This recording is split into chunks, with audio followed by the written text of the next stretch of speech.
ถูกถ้อยคำเข้าถึงจิตใจฟังรายการวิทยุเสียงใสสาระธรรมเน้นย้ำธรรมะเพื่อนใจเสียงคลื่นธรรมบอกหลักธรรมให้คลายความเหงาฟังเสียงธรรมะเบาเบาบอกเล่าถึงคนบ้านไกลสื่อธรรมะบอกลดละระหว่างด้วยใจสื่อไปถึงสวงในเข้าใจหลักธรรมหลักดีลิ้วเพลงธรรมผูกสัมพันธ์จิตใจร่าเริงฟังสาระธรรมะบันเทิงรื่นเริงในชีวิตยามวันว่างเดินทางไปเยี่ยมสถานีนัดพบกันน้องพี่วันนี้วันดีวันเสาร์สวดมนต์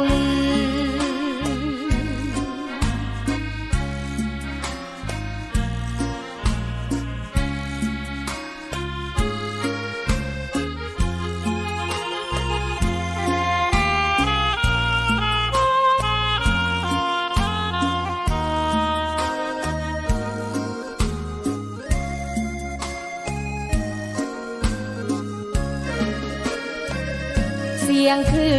นธรรมบอกหลักธรรมให้คลายความเหงาฟังเสียงธรรมะเบาเบาบอกเล่าถึงคนบ้านไกลสื่อธรรมะบอกลดละระหว่างด้วยใจสื่อไปถึงสวงในเข้าใจหลักธรรมหลักดีเพลงธรรมผูกสัมพันธ์จิตใจร่าเริงฟังสาระธรรมะบันเทิงรื่นเริงในชีวิตยามวันว่างเดินทางไปเยี่ยมสถานีนัดพบกันน้องพี่วันนี้วันดีวันเสาร์สวดมนต์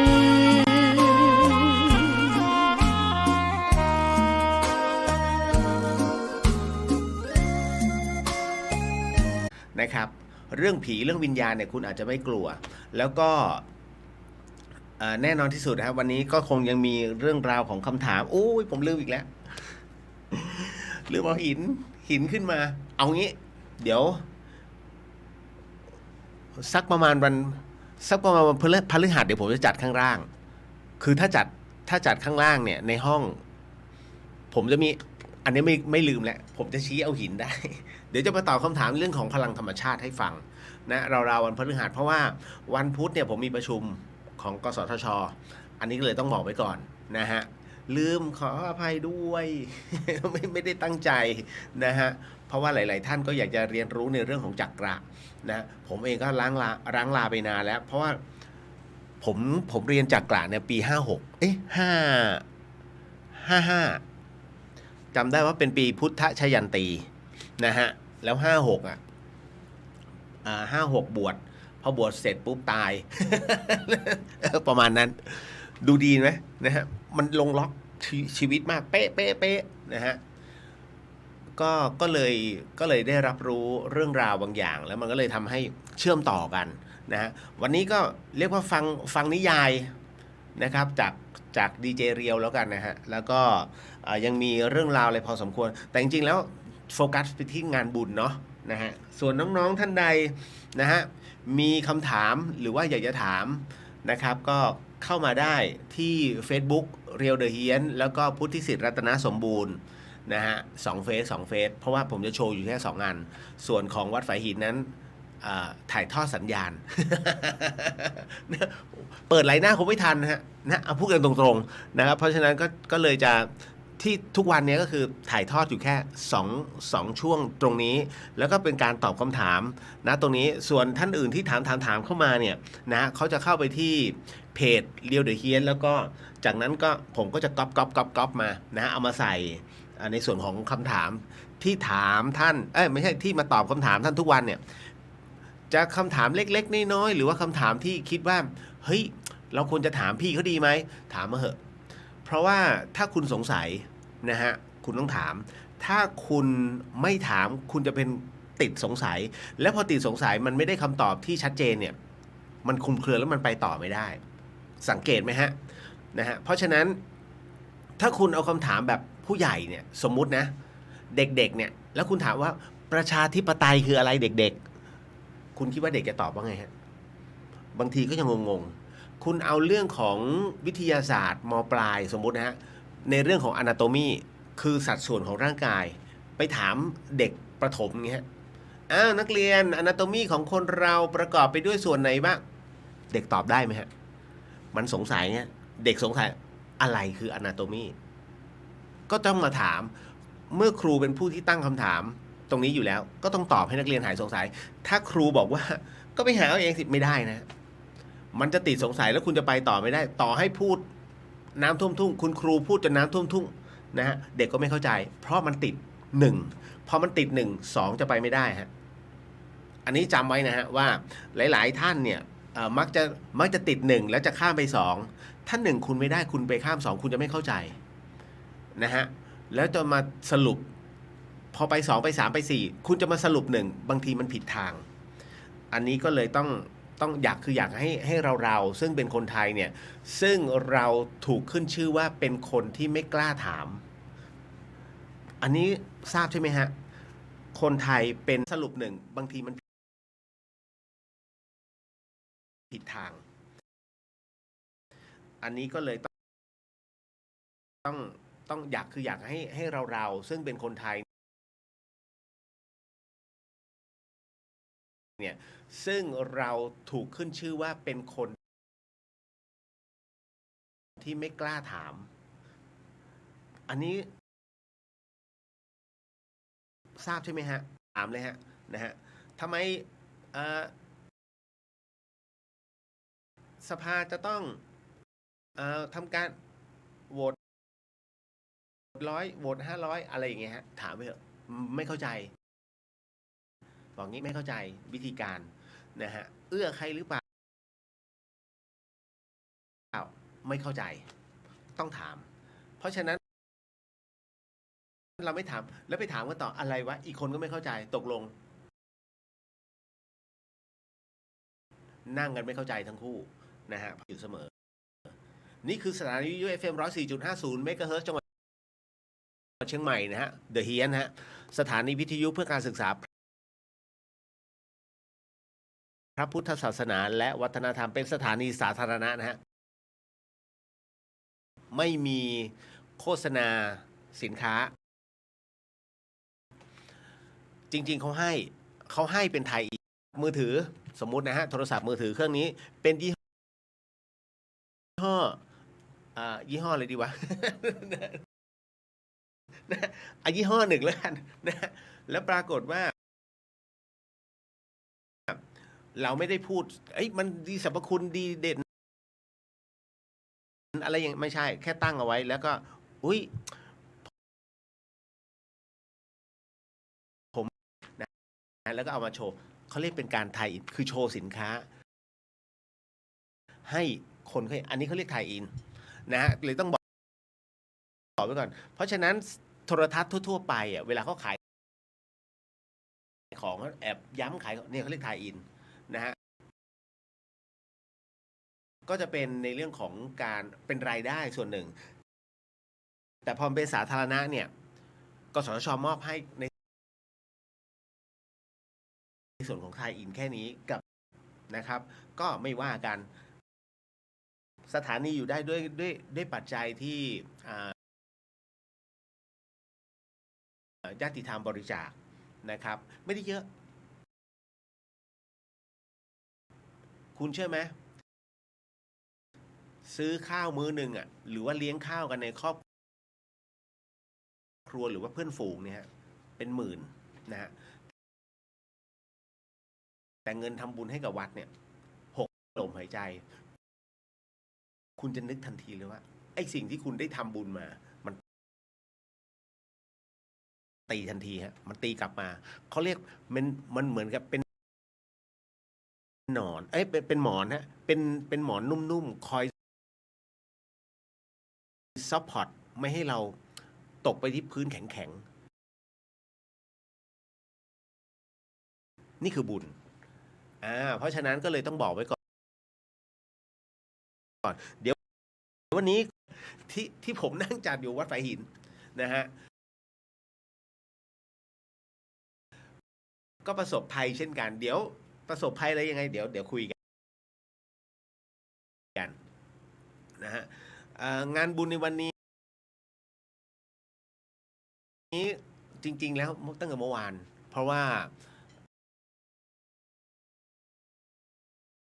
เมื่อวานนี้ไปถวายพระสังฆทานผมจะถวายพระสังฆทานทุกวันอาทิตย์นะครับณบ้านจิตกุศลก็ทั้ง2 รูปนั้นเคร่งในเรื่องของสมาธิมากบนวัดฝายหินผมบอกว่าบนวัดฝายหินเนี่ยนะฮะมีพระปฏิบัติด้วยนะฮะเพราะฉะนั้นไม่ใช่ว่าจะเป็นพระไปสวดออกตามบ้านต่างๆไม่ใช่ท่านก็ปฏิบัติด้วยแล้วปฏิบัติจริงจังแต่ไม่เปิดตัวนี้ก็พาพี่นะฮะเรียกว่าเครื่องนี้เสียงขาดเหรอฮะแล้วก็ภาพค้างเหรอฮะ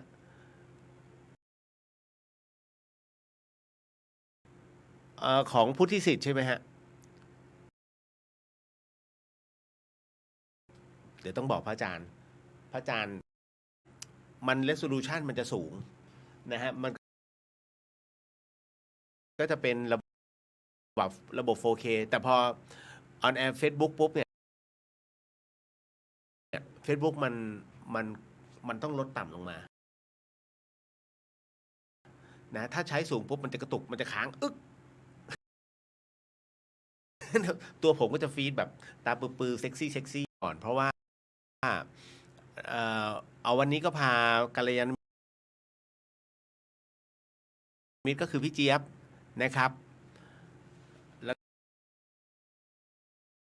ก็พี่สาวพี่เจี๊ยบนั้นไปหาพี่ท่านหนึ่งนะครับก็เรียกว่า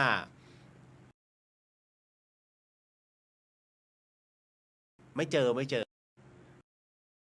นะฮะทางเว็บพันทิปนั้นโจมตีว่าเขาเป็นผู้หลอกลวงเดี๋ยวผมต้องบอกก่อนนะคนที่เข้าไปในเว็บพันทิปอะที่ไปเขียนกระทู้เนี่ยพวกรู้ไม่จริงแล้ว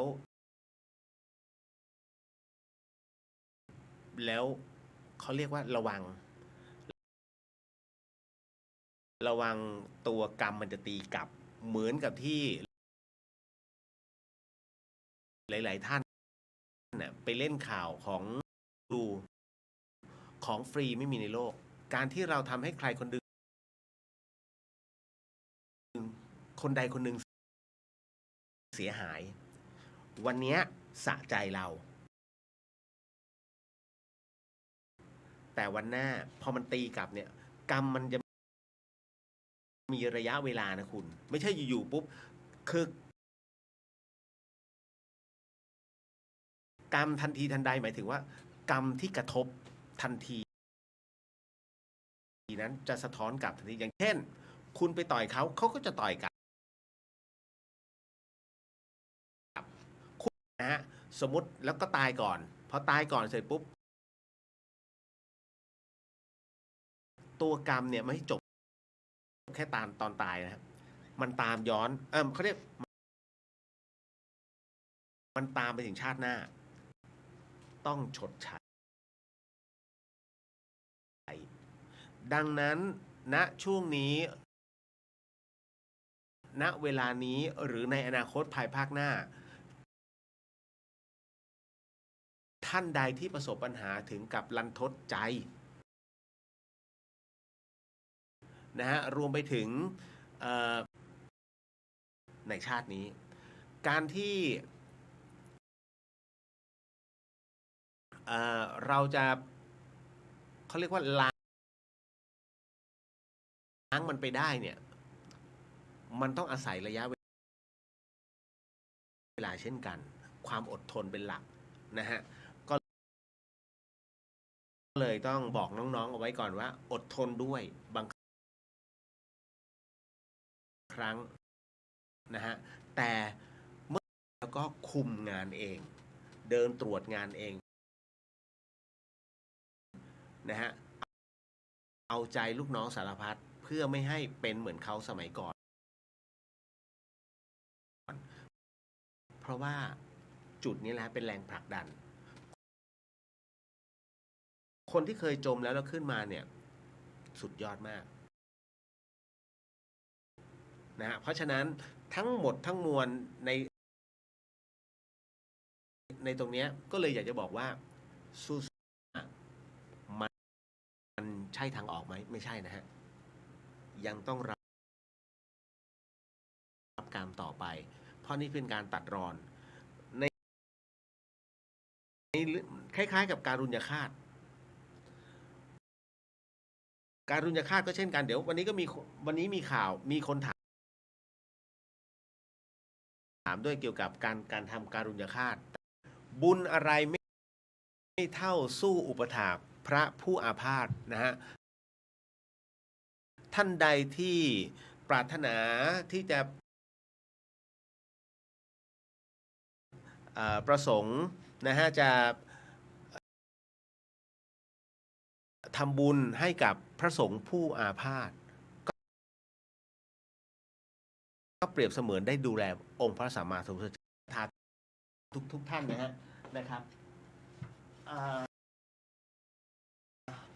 ร่วมกันนะครับในส่วนของทำบุญนะฮะให้กับการทอดพระป่านะประจำปี 65เพื่อสมทบทุนเป็นค่ารักษาพยาบาลพระภิกษุสงฆ์ผู้อาพาธโรงพยาบาลมหาราชนครเชียงใหม่โรงพยาบาลสวนดอกนี่เป็นโรงพยาบาลของมช.นะไม่ใช่โรงพยาบาลประจำจังหวัดนะเดี๋ยวเข้าใจผิดโรงพยาบาลจังหวัดเชียงใหม่นั่นคือนครพิงค์ฮะ นะฮะ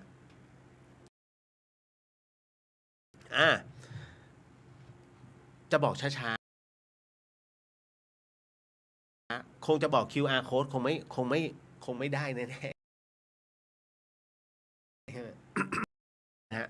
ต่อรูปต่อมื้อนะแต่คราวนี้อันนี้ก็คือเหมือนกับเป็นสมทบทุนเป็นค่ารักษาพยาบาลด้วยจดไว้แล้วกันนะฮะ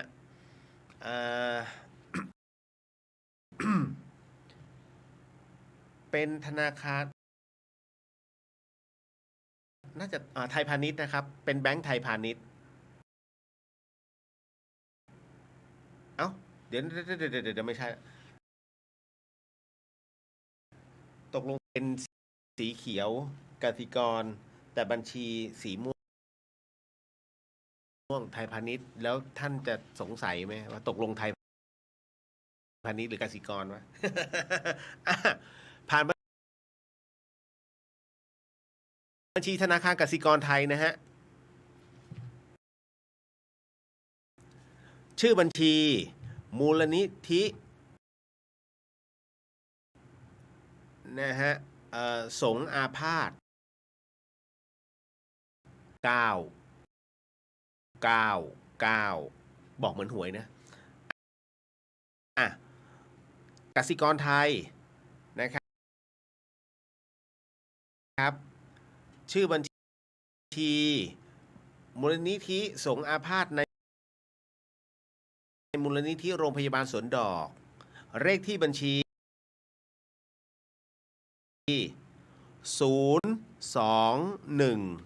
ร่วมบุญกันนะครับสำหรับสงฆ์ผู้อาพาธ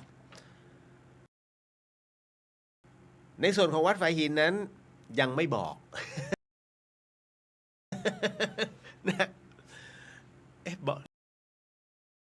หรือบอกเลยก็ได้บอกเลยก็ได้ฮะคืออย่างนี้อันเนื่องมาจากว่าช่วงฤดูฝนณตอนนี้เลยฮะ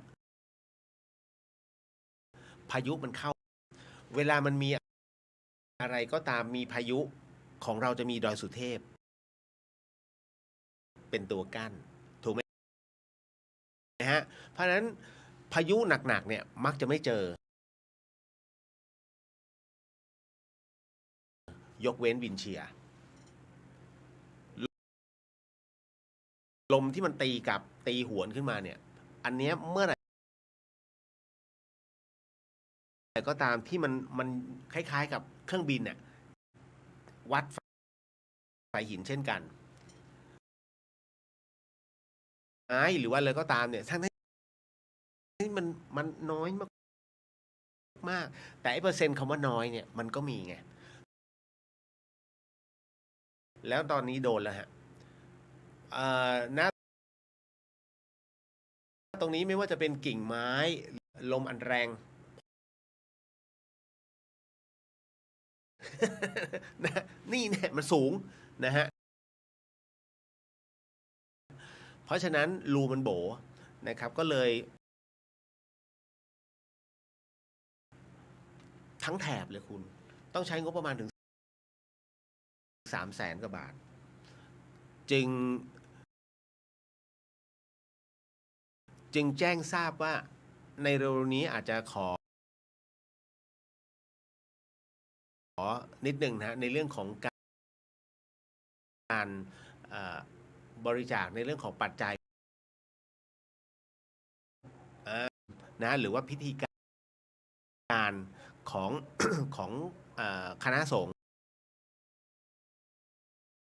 ท่านจะไปประกอบตรงนั้นถูกไหมฮะ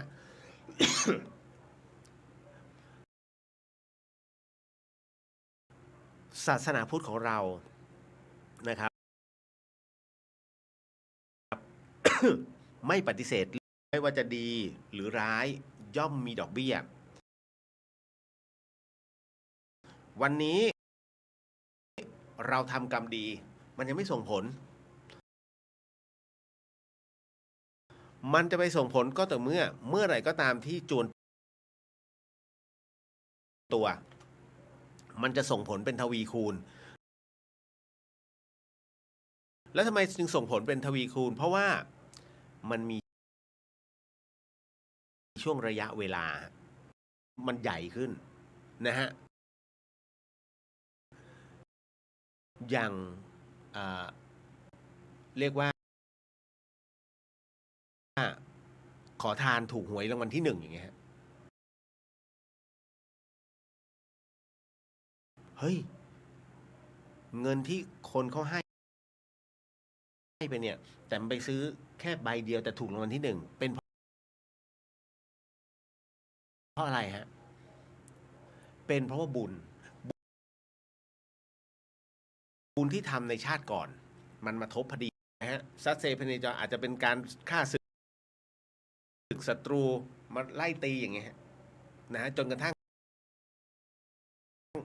ล้มหายตายจากพอมาในชาตินี้ปุ๊บเกิดใหม่นะฮะด้วยการที่ซัดเซพเนจรตายแบบไหนมาแบบนั้นพอมันไม่มีอะไรขึ้นมาเนี่ยชีวิตล้มเหลวดอกเบี้ยก็คือมันมีช่วงระยะเวลาในการทบดอกเบี้ยขึ้นมาเป็นดอกเบี้ยของบุญจากบุญแค่นี้มันก็ใหญ่ขึ้นกองเบ้อเร่อเลยจึงได้รางวัลที่ 1เห็นไหมเมื่อกรรมดีมีดอกเบี้ยตรงข้ามฮะ opposite ล็กๆพออาศัยระยะเวลาที่มันยาวนานจะต้องชดใช้มันไก่ใหญ่ด้วยดอกเบี้ยแห่งกรรมนั่นแหละฮะแล้วใครที่ไม่เคยทำบุญเลยเรียบร้อยรอรับไปเลยฮะไม่ปฏิเสธฮะเรื่องของบุญและกรรมนี่แหละฮะเพราะฉะนั้นในเรื่องของผู้ที่มาร่วมบุญตรงนี้มันจะมีดอกเบี้ยเพิ่มพูนให้เป็นดอกเบี้ยแห่งความดีไงนะครับเพราะฉะนั้นในเรื่องของการอุปถัมภ์สงฆ์ผู้อาพาธด้วยหรือว่าจะเป็นการมุงหลังคาอเนกประสงค์เนี่ยนะก็เรียกว่าหลังคาศาลาการประเรียนแล้วกันง่ายสุดทั้งกลางทั้งอีสานทั้งใต้ทั้งเหนือเข้าใจง่ายศาลาการประเรียนเนี่ยหลังคาตรงนี้ฮะพอพูดถึงศาลาการประเรียนก็รู้เลยใช่ไหมฮะว่ามันเป็นศาลาอเนกประสงค์จริงๆนะฮะหนีร้อนมาพึ่งเย็นก็ตรงนี้กันหมดทักทายก่อนแล้วจากนั้นค่อยไปพูดคุยไม่ใช่เดี๋ยวผมจะนำสมทานศีลแล้วก็ไปเรื่องของนั่งสมาธิใช้คำว่านั่งสมาธิใครใครนั่งสมาธินั่งใครนะใครเข้ากรรมฐานน้ำเย็นเราเข้าโอเพนขออนุญาตออกอากาศเพราะว่าตอนนั้นยังอีก4 นาทีเข้ารายการคุณณัฐสิทธิ์บอกว่าสวัสดีครับพี่เลี้ยวขออนุญาตแวบมาเพจนี้ไม่สะดุดครับตอนนี้ปรับลงแล้วไม่สะดุดแล้วเพจนั้นไม่สะดุดแล้วพระอาจารย์จัดการให้แล้วนะคะยามผมก็มียาพ่นนะฮะเก็บสเปรย์ลำไยนะครับบางคนบอกเซเว่นก็ไม่เหมือนกันอันนั้นรู้สึกจะเป็นบีลองแกนซึ่งบีลองแกนน่ะไม่ใช่ของอาจารย์แต่แอบสิทธิ์ให้บริษัทของต่างชาติแล้วเขาตีเป็นเครื่องมือแพทย์พอเป็นตีเครื่องมือแพทย์จากเคยเป็นการสนับสนุนโครงการวิจัยเนี่ย170 บาทต่อขวดกลายเป็นขายบริษัทก็เลยช่วยไม่ได้อันนี้กรรมของคนไทยฮะที่ต้องใช้ของแพงเพราะว่าบริษัทยาเขาไปจดเป็นเครื่องมือแพทย์พอเครื่องมือแพทย์ปุ๊บแพงทันทีนี่แหละสังเกตไหมทำไมยาบางตัวแต่พอไปซื้อโอ้โห120หรือว่า250อย่างเงี้ยทั้งที่ตัวยาเดียวกันพาราเซตจงรู้ไว้ว่า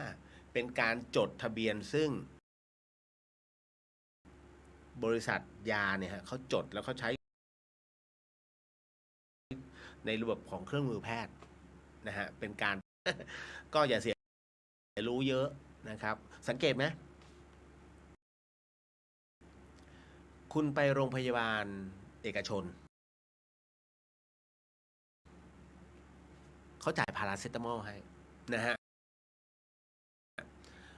พาราเซตามอลของเขาซองหนึ่งเนี่ย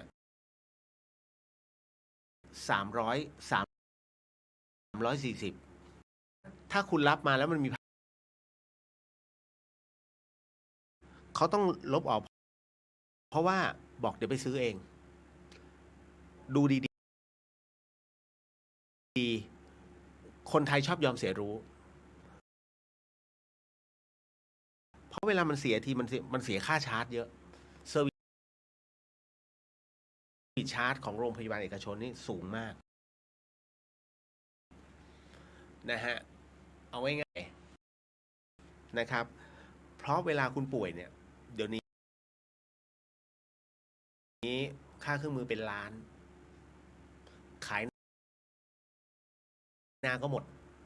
จริงๆด้วยเครื่องมือแพทย์อันเดียวขายหน้าคุณเพื่อมารักษาเนี่ยหมดแล้วที่ดินไม่เหลือแล้วแต่รักษาร่างกายชอบเหรอฮะรักษาสุขภาพจิตดีๆรักษาสุขภาพใจดีๆนะฮะผมเป็นเสียงให้ทุกคนนะ น้องบอกว่ามีคำถามครับพี่เลียวบุคคลธรรมดาสามารถฝึกมโนมยิทธิได้ไหมคะถ้าไม่ได้แล้วจะถึงจานใดได้บ้างคะพอดีสนใจฌานมโนมยิทธิอ๋ออย่าเพิ่งนึกถึงตรงนั้นคณิกะก็คือเริ่มต้นเป็นสมาธิแบบที่เราใช้อยู่ทุกวันนี้นะแต่ว่านานไปอีกหน่อยนึงก็จะเป็นอุปจารสมาธินะครับ เพราะฉะนั้นเนี่ยนะตรงนี้มันจะมีที่เชียงใหม่ก็มีนะฮะแต่ละที่เขาจะมีสอนอยู่ผมไม่แน่ใจที่วัดโขงขาวแล้วก็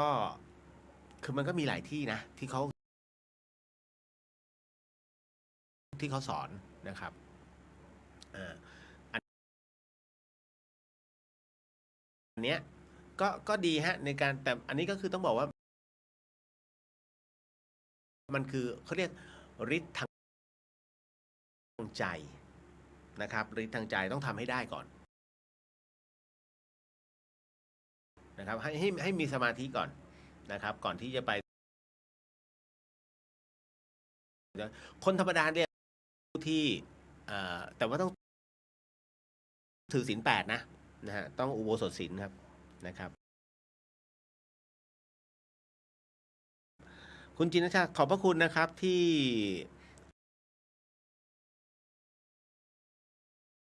ลงเป็นบันทึกเอาไว้ให้ทำบุญสงฆ์อาพาธธนาคารกสิกรมูลนิธิสงฆ์อาพาธของวัดสวนดอกของมูลนิธิวัดสวนดอกเลขบัญชี021316699นะครับคุณนพสวัสดีครับคุณเรียวสวัสดีครับผมสาธุครับสวัสดีครับพี่เรียวสวัสดีครับคุณจินลืมครบ3ที่ไม่ให้โอ้โห4แล้วนะคะลืมครบ3ที่ไม่อะไรนักเรียนรอครูเหงือกแห้งอ๋อเรื่องของหินลืมจริงนะลืมจริงผมว่าถือมาเอามามันขยะชอกช้ำการทำให้ฮะนะคุณกันนิกาสวัสดีค่ะสวัสดีครับคุณจินาไม่ต้องปรับแล้วนะคะลื่นไหลแล้วค่ะอ๋อโมทนาสาธุ104ธรรมะคลายเครียดภาพและเสียงดีหรือยังอ๋อมีดีแล้วเจ้าค่ะไม่ต้องปรับแล้วพระอาจารย์ท่านถามมาพี่วรันทรสวัสดีครับคุณเรียวสวัสดีครับพี่เรียวสวัสดีฮะก็โอ้ดีใจวันจันทร์แบบเนี้ย พรุ่งนี้ก็วันอังคารแล้วนะฮะสัปดาห์นี้รู้สึก เดี๋ยวผมต้องดูก่อน พระอาจารย์ท่าน นะแล้วรายงานวันที่18วันไหนวันที่15พรุ่งนี้อังคาร16วันพฤหัสวันพฤหัสสงสัยไม่ได้จัดแน่ๆเลยนะฮะเดี๋ยวต้องดู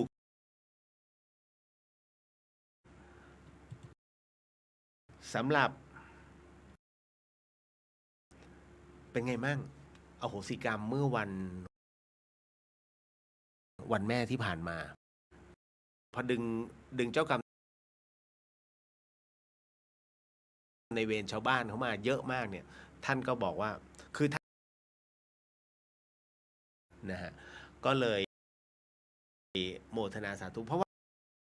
าผมก็สดชื่นนะไม่หมดแรงเหมือนกับที่ผ่านๆมาก็เลยเข้าใจแล้วว่าโอเคถ้างั้นผมต้องอุโบสถศีลล่วงหน้าก่อน3 วันถึง2 วันนะฮะก่อนที่จะเข้าอโหสิกรรม15ครับอีกทีหนึ่งน่าจะเป็นวันที่10 กันยาอีกทีหนึ่งก็เดือนหน้าขออนุญาตแล้วกันเดี๋ยวผมขออนุญาตเป็นตัวแทนของท่านในเรื่องของการว่าด้วยข้อศีลนะฮะแล้วก็เดี๋ยวนะอะไรปฏิบัติอย่างเคร่งครัดยังไงฮะมีคำถามเช่นกันเกี่ยวกับการชิกนะครับนะฮะก็คุยกันแบบนี้กำหนดในเรื่องของการเข้าสมาธิเช่นกันนะให้กำหนดจิตตามถ้าท่านไม่สามารถปฏิบัติได้นะครับอันนี้ก็เลยต้องบอกไว้ก่อน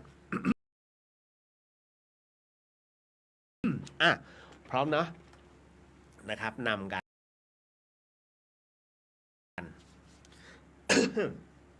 สงสัยจะมีบางเรื่องที่ห้ามพูดมาไอไม่ใช่ว่าขาดน้ำนะหมายถึงว่าเวลาผมจะพูดเรื่องราวอย่างหลายๆเพิ่งจะเริ่มต้นปุ๊บพูดไป2 ทีไอแบบไอสะบั้นหันแหลกเลยคุณนะแล้วก็กระแอมเหมือนกับ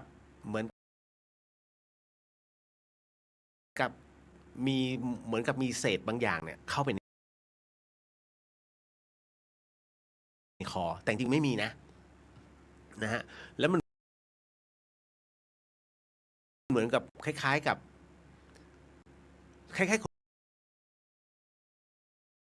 ขนหมาพูดกันง่ายๆเลยขนหมาเข้าไปให้เราพูดต่อเนื่องหรือพูดได้แต่คนจะไม่รู้เรื่องเอาแบบนี้ผมเจอบ่อยมากก็เลยรับรู้แล้วนะฮะว่าเขาไม่ให้เล่าวันนี้น่าจะมีบางเรื่องซึ่งเขาอาจจะไม่ให้เล่าเพราะมันมีอาการขึ้นมานะฮะเราก็จะรับรู้ตรงนี้ได้เดี๋ยวก็ไม่เป็นไรเดี๋ยวก็จะรู้สมบัติอะไรเรื่อยๆข้อศีลเอาครอบไปก่อนแล้วก็จากนั้นเดี๋ยวเรามานั่งสมาธิเขาเรียกชำระสิ่งที่มันมาเกาะนะฮะให้หายไปเลยนะฮะสาธุเดี๋ยวผมขึ้นนะโมนะฮะแล้วก็เพราะว่าข้อศีลกดติดตามเพราะว่ามันจะนะโม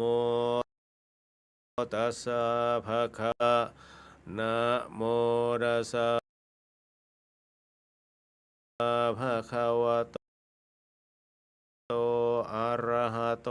สัมมาสัมพุทธัสสะนะโมพุทโธธัมโมสังโฆศีลข้อหนึ่งไม่ฆ่าสัตว์ศีลข้อสองไม่ลักทรัพย์บัดนี้ข้าพเจ้าตั้งใจรักษาศีลแล้ว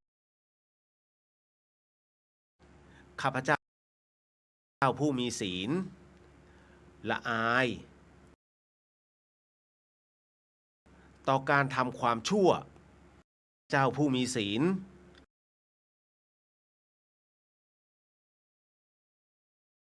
เป็นมนุษย์เทโวเข้าถึงความเป็นสหายกับเราเทวดาทั้งหลายณบัดนี้ข้าพเจ้าทั้งหลาย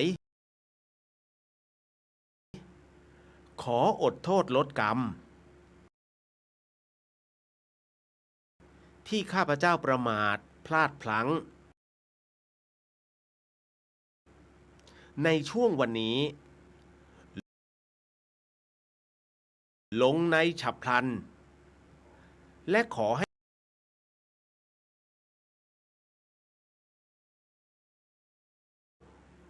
และประสบผลสำเร็จ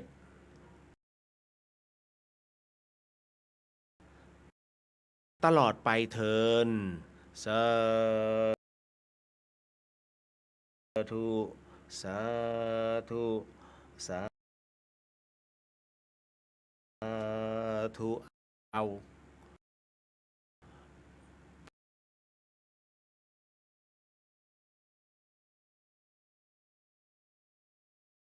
ไปก่อนนะฮะว่า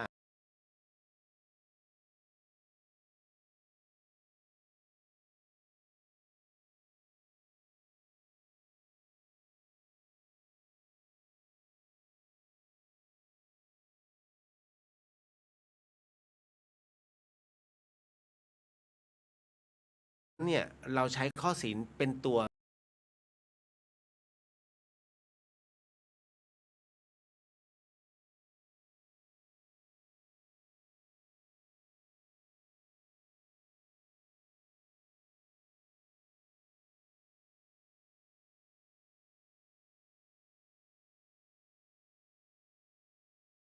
ศีลนะฮะ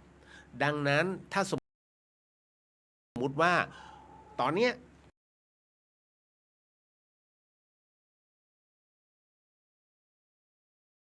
เราสิ้นลมลงแล้วบางคนเป็นศีลอัฏฐะศีล8บางคนศีล5แล้วหมดลงอย่าง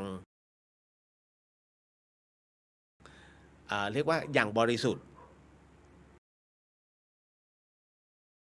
ไม่มีทางตกเข้าไปสู่อบายภูมิเป็นเรื่องจริงที่หลายๆท่านเนี่ยเขาเรียกว่าผู้ที่มี Data ในส่วนของกำลังจิตนั้นพิสูจน์มาแล้วแล้วก็จะมาบอกกันครูบาอาจารย์ถ้าไม่หลอกกันหรอกไม่มีเหตุผลจะมาหลอกโยมถือศีลว่านะฮะอันนี้ก็จะเทศในเรื่องของอบายภูมิสวรรค์พระพุทธเจ้าเทวดาพญานาคเห็นไหมฮะครุฑมีบ้างหนักไปทาง5อย่างแต่แน่นอนที่สุดที่จะหนักสุดก็คือเรื่องของพระพุทธเจ้าเพราะว่าทั้งหมดทั้งมวลนั้นเราเป็นศิษย์ตถาคตก็คือศิษย์องค์พระสัมมาสัมพุทธเจ้าถูกไหมฮะนั่นแหละนั่นคือสิ่งที่มันเกิดขึ้นเอาล่ะก็ อนุญาตนิดนึงเสียงยังใช้ได้อยู่ในการที่เราถ้าบอกว่าเอา5 นาทีไหมบางคนก็อยากทำแต่ส่วนใหญ่แล้วน้องๆวัยรุ่นน่ะที่ฟังแล้วเราจะฟังเรื่องราวของวิญญาณเราจะฟังเรื่องผี เราจะฟังเรื่องสิ่งที่น้องสงสัยแล้วพี่เลียวจะตอบเมื่อน้อย ความอดทนน้องน้อยนะฮะเพราะฉะนั้นถ้าเป็นเหล่ากัลยาณมิตรที่เขาเคยฝึกอยู่แล้วเนี่ยแค่3 นาทีเขาเรียกเด็กๆอารมณ์ทารกมากสำหรับเขานะฮะเสร็จทันทีวะนี่ฮะความต่างของคนที่ฝึกกันนะครับดังนั้นก็เอาเป็นว่าผู้ที่ฝึกมาแล้วรู้หลักแล้วเดี๋ยวฝึกต่อเนื่องก็กลับมาฝึกใหม่ได้ก็ต่อเนื่องกัน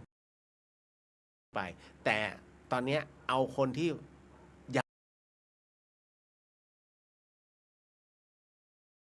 นะครับเพราะอะไรเพราะว่า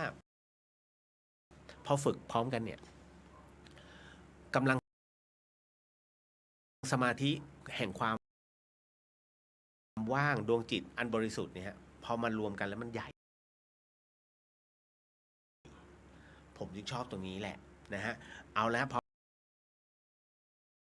อมเนาะตอนนี้เป็นเวลา 23:44 นาทีเดี๋ยวเราไปถอนสมาธิตอน48ทำไมอีก1 นาทีมันเกิน1 นาทีเพราะผมจะอธิบายว่า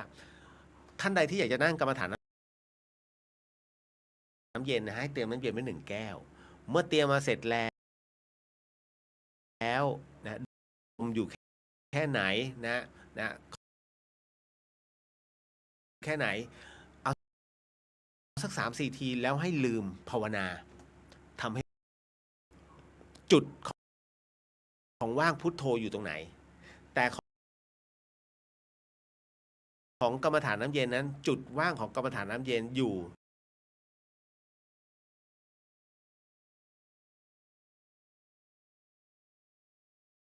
ที่ตรงนะฮะผ่านลิ้นปีให้มันลงไปจนถึงสะดือนะฮะตอนนี้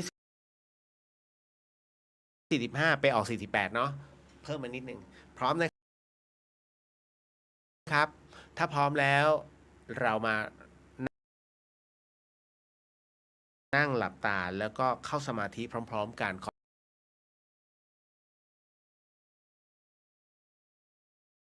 อนุญาตในการบรรยายนะฮะเพราะว่าเราออกอากาศทาง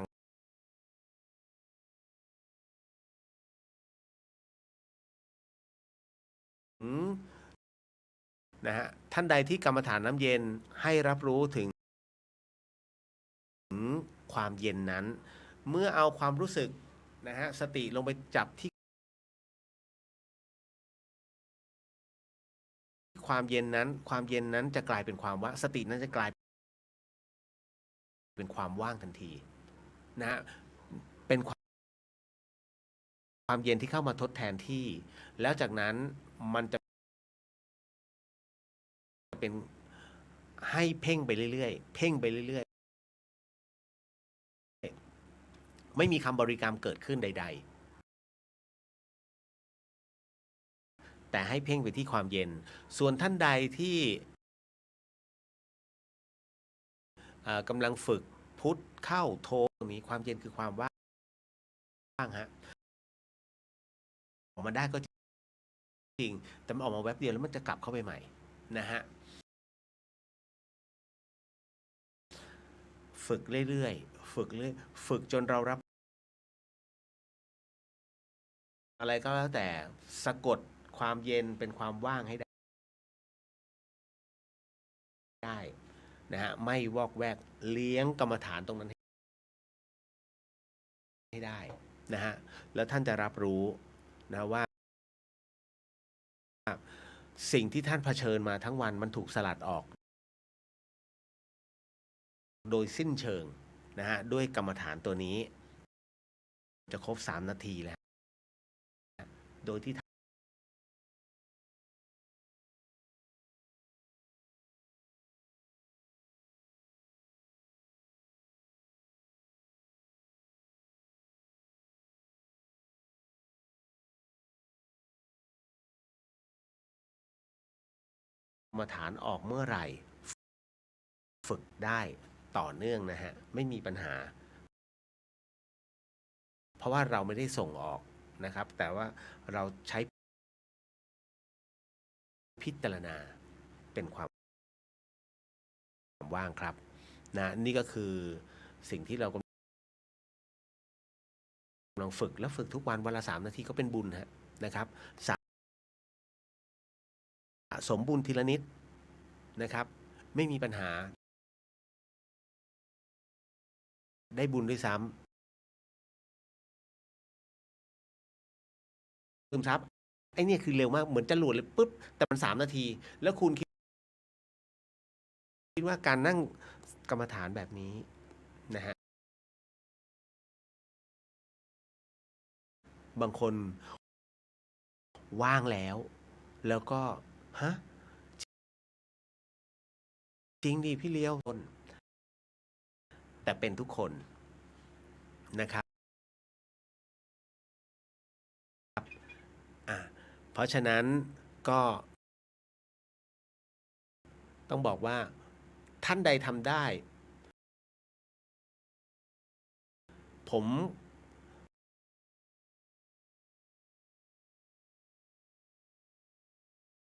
มก็อยากจะบอกนะฮะว่าน้องๆอยากจะประกาศ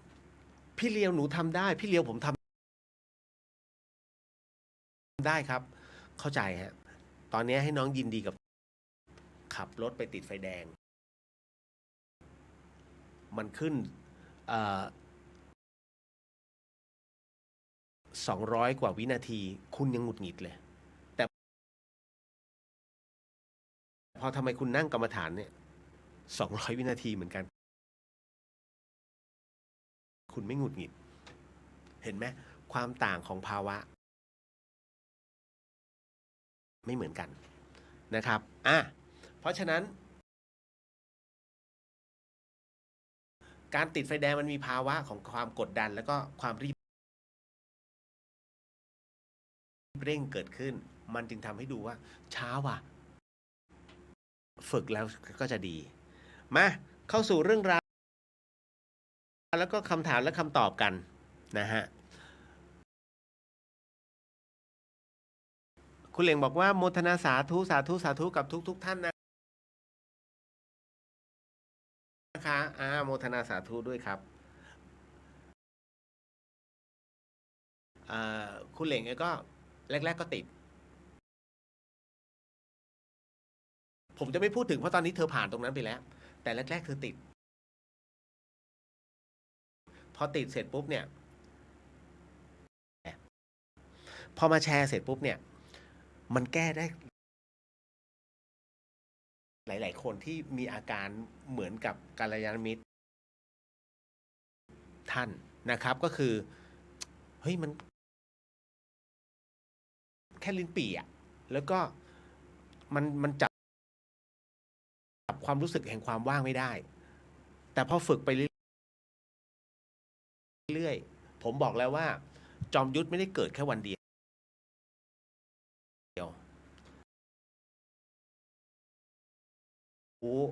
นะครับในสิ่งที่หลายๆคนสงสัยผ่านสภาวะนั้นเข้า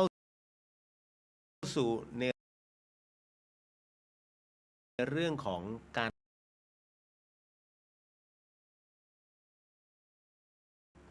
พี่คะเมื่อคืนนี้น้าสาวหนูมีอาการท่าทีแปลกๆเสียงเปลี่ยนสลับไปสลับมาพอวันนี้ตอน เช้าแอบเอาหมูสดไปกินหลังบ้านตอนแรกแม่นึกว่าหมาฆ่าไปกินนะฮะพอดีเขาทำลาบ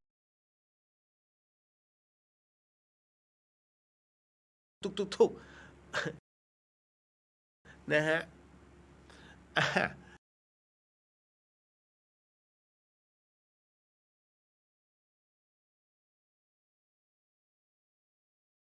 ข้อนี้ช้าไป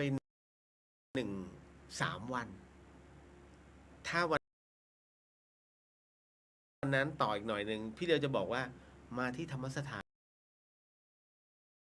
นพระอาจารย์ทรงพลท่านมาท่านเมตตาให้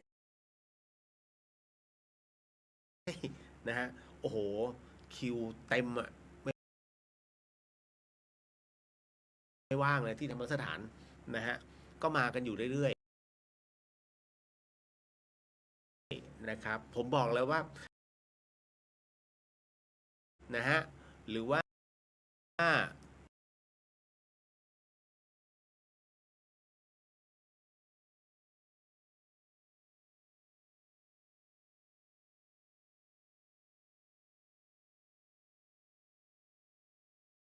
ใช้สมาธิในเรื่องของการกำหนดแล้วก็บอกว่าชีวิตมันเป็นอย่างนี้ไปเปลี่ยนชื่อซะชื่อมันเป็นกาลกินีมีอักษรนี้กับมันไม่เข้ากันคนที่ไปเปลี่ยนกับแกต้องบอกว่าไม่มีร่วงมีแต่พอดีกับเจริญขึ้นผมไม่ได้พูดโกหกนะไม่มีใครเหมือนกับว่าซุดลงแต่อยู่ในลักษณะของฐานะที่ยังพอดีเหมือนเดิมกับสูงขึ้นก็คือรวยขึ้นหรือว่าดีขึ้นแค่นั้นเลยนะฮะ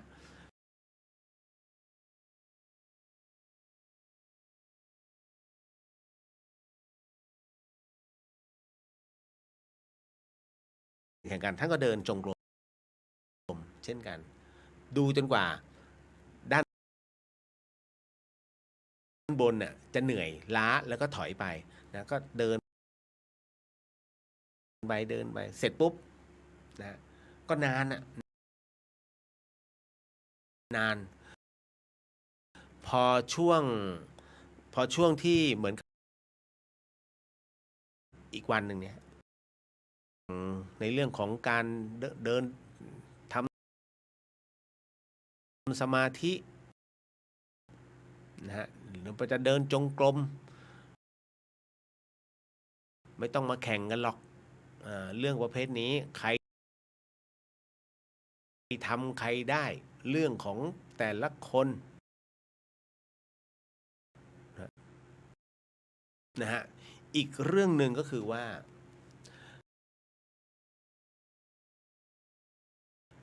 อันนี้คือสายพระกรรมฐานคือสายพระป่านะฮะมีวันหนึ่งฮะท่านก็เทศพระอาจารย์สายหนองประพงใช้คำว่าสายหนองประพงแล้วกันมันอิ่มกินตอนเย็นไอ้ประเภทนี้ระวังให้ดีนะฮะนรกมันจะกินนะอันนี้พระอาจารย์เขาบอกดีนะที่ท่านอ่ะไม่ใช่ท่านนะพอพระอาจารย์ท่านเทศเสร็จปุ๊บท่านก็เข้าไปกินตอนเย็นวาระท่านรู้ทำอะไรเนี่ยท่านรู้เพราะฉะนั้นเวลาคุณไปกราบพระสุปฏิปันโนหรือว่าครูบาอาจารย์เนี่ยผมถึงได้บอกว่าให้อธิษฐานจิตก่อนว่า ว่าสิ่งใดที่ฉันคิดไม่ดีเนี่ย ขออย่าให้เกี่ยวเนื่องเกี่ยวข้องกับตัวเรา ขออย่าให้เป็นกรรม เพราะมันจริงๆรับรู้ทุกกระแสจิตเทศเสร็จปุ๊บคือเทศรวมเลยฮะท่านจะเทศรวม เรื่องนั้นเรื่องนี้เสร็จปุ๊บเนี่ยท่านก็จะพูดเรื่องไอ้คนนี้คิด แล้วสุดท้ายเนี่ยก็จะหันกลับมาทำสมาธิหรือว่าฝึกกรรมฐานนี่แหละ ยิ่งฝึก ยิ่งเกิดเรื่องราวเหล่านี้ขึ้น คุณสามารถรับรู้ได้จริงๆ เพียงแต่ว่าโจมตีต่างๆนานาไม่ถูกไม่แฟร์นะฮะผมถึงได้บอกว่าอันนี้นักเรียนคีย์บอร์ดจะเก่ง เพราะฉะนั้นกรรมตัวนี้มันต้องอาศัยเวลา เพราะว่านักเรียนคีย์บอร์ดส่วนใหญ่เป็นวัยรุ่นกับเป็นบุคคลที่ไม่พยายามเข้าใจหรือว่าไม่เคยปฏิบัติ แต่ใช้ตนเป็นที่ตั้งหรือว่าศูนย์รวมจักรวาลในการอ้างอิง เพราะฉะนั้นยังไงก็ไม่คุณได้พักแล้ว แต่ต้องไม่เข้าภวังค์หมายถึงเราหลับนี้ไม่ใช่นะคุณต้องรับรู้ด้วยนี่แหละเอาเลยฮะคุณเล็กแองเจิลโมทนาสาธุค่ะสาธุครับนะฮะอ้าวต่อมา ท่านเทศด่าเลยนะใช่เพราะว่าท่านรับรู้นะแล้วเราก็ไปลองของลองเองนี่แหละอันนี้บอกว่าเมื่อคืนน้าสาวหนูมีท่าทีแปลกๆเสียงเปลี่ยนไปสลับมาสลับแบบเป็นเสียงตัวเองบ้างเสียงคนอื่นบ้างนะฮะปกติทางน่าจะมีอาการผิดปกติทางสมองผมพูดก่อนเลยเป็นวิทยาศาสตร์แต่ถ้าเป็นทางเราซึ่งเป็นชาวบ้านทั่วไปถูกต้อง ไม่ปกติได้ครับแต่ว่าผมนะฮะทำไมจึงมีความอยากอาหารสดนะครับ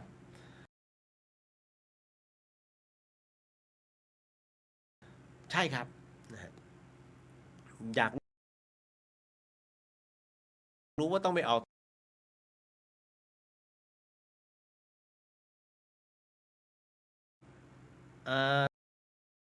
ต่อมาอยากทราบว่าการที่คุณหมอตัดอวัย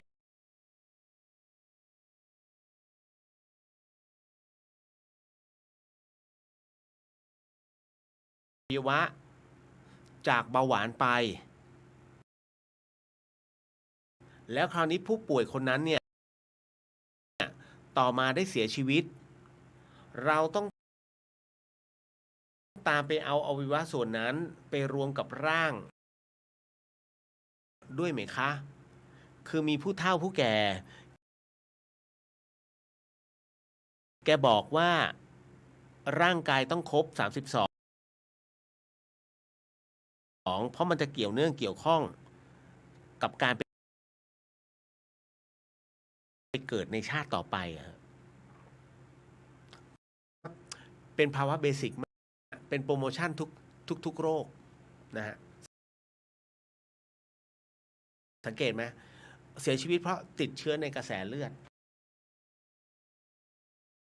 ทำไมต้องติดเชื้อตอนแรกก็รักษาความสะอาดเนี่ยใช่ไหมฮะมันมีคำถามแต่ช่างมันไปก่อนต้องตัดนะที่ต้องเลาะเอาหนังนะฮะเอาหนังบางส่วนไปปลูกถ่า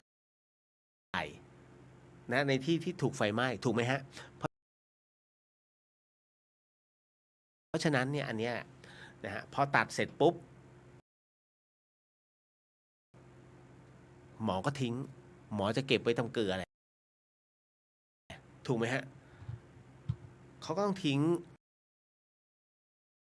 อวัยวะนั้นไปแต่การทิ้งอวัยวะของโรงพยาบาลนั้นเขามีขั้นตอนนะฮะแต่คราวนี้หรือว่าเอาไปเผาพร้อมกับกระดูกเสื่อมสลายไปนะเพราะฉะนั้น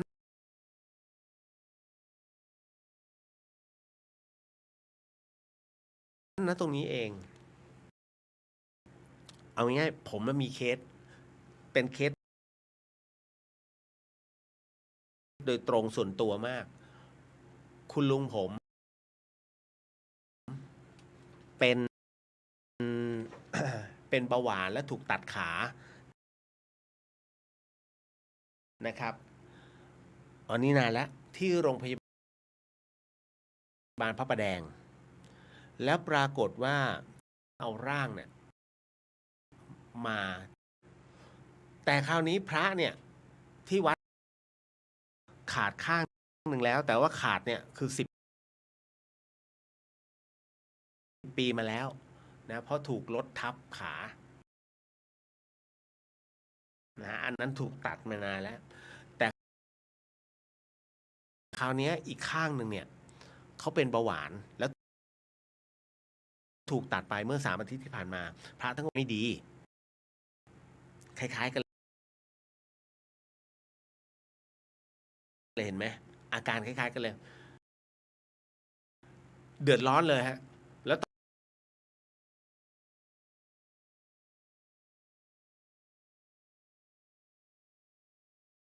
ผมเนี่ยเอาไปนะเอาไปไว้ที่สุสานผมต้องตามเอารถมูลนิธิไปยังสุสานเลยนะที่จังหวัดนครปฐมเพื่อไปตา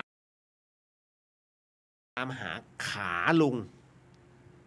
ขาที่ถูกตัดไปเนี่ยคุณแล้วพอไปถึงโลงศพที่บรรจุอวัยวะที่เขาถูกตัดน่ะเป็นร้อยโอ้โหถ้า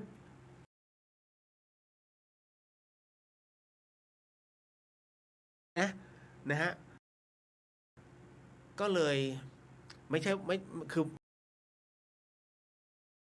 เขาจะมีว่าอันเนี้ยอวัยวะอันเนี้ยเขาจะมีสมุดบัญชีไงก็เราก็ตรวจดูว่าอันเนี้ยมาจากตรงไหนนะฮะเราก็อ๋อโรงนี้หมายเลขนี้นะฮะเดินหาเลยก็มันจะมีก่อนหน้านั้นเนี่ยวางทับอยู่2 โรงก็เอาลงมันจะเป็นกล่องโรงเล็กๆคล้ายๆกล่องเด็กกล่องศพเด็กอะแต่ไม่ใช่มันเป็นอวัยวะที่เขาตัดทิ้งของที่ใช่แล้วตอนนี้เสร็จปุ๊บก็ปิดเอาหน้าคุณยกโรงนั้นเลยฮะใส่รถมูลนิธิแล้วไปที่วัดนะในกรุงเทพต่อแล้วหลังจากนั้นตอนที่จะเผาก็ต้องช้อนเอาขาเนี่ยที่เป็นที่เขาถูกเข้าเตาเผานั้นแต่ถ้าทางพระพุทธศาสนานะตายแล้วก็คืออะไรอาวรณ์กับสังขารนะฮะเพราะว่าเมื่อเผาเสร็จแล้วคือเท่าฐาน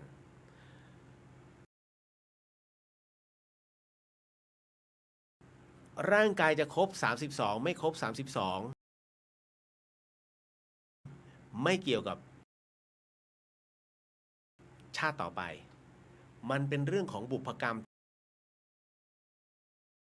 ที่เราเคยทำอะไรไว้ยกเว้นมียกเว้นฮะผิดข้อเกิดมาเนี่ยประมาณนี้ฮะไม่ได้หื่นนะเพียงแต่ว่า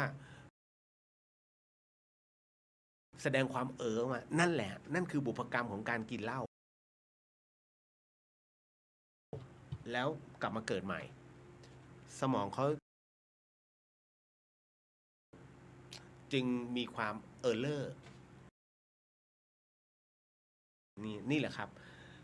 เพราะฉะนั้นตรงนี้จึงมีส่วนสำคัญมากข้อศีลข้อ5นะฮะเพราะฉะนั้นในตรงนี้เนี่ยแล้วพ่ออุ้ยแม่แล้วก็เอาจริงถ้าศึกษาในเรื่องของพิธีกรรมโบราณนะฮะ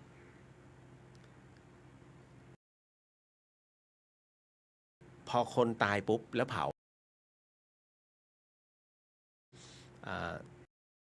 อนาคตในภายภาคต้นถูกไหมฮะ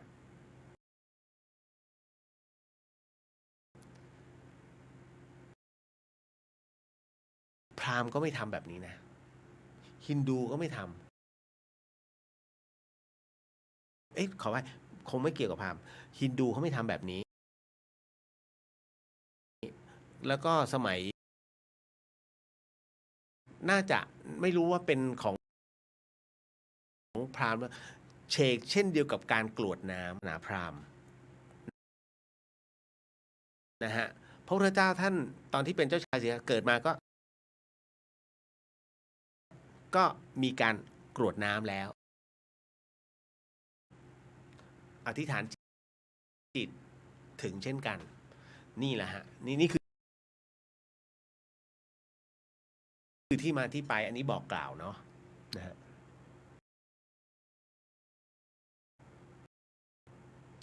คุณเลียวทำอาสามูลนิธิก่อนหรือว่าหลังมูลนิธิร่วมกตัญญูอยู่รถนคร44ตอนนั้นเป็นรถอุปกรณ์นะครับตอนนั้นยังอยู่คลองเตยเลยยังแข่งรถกับปอเต็กตึงอยู่เลยฮะตอนนั้น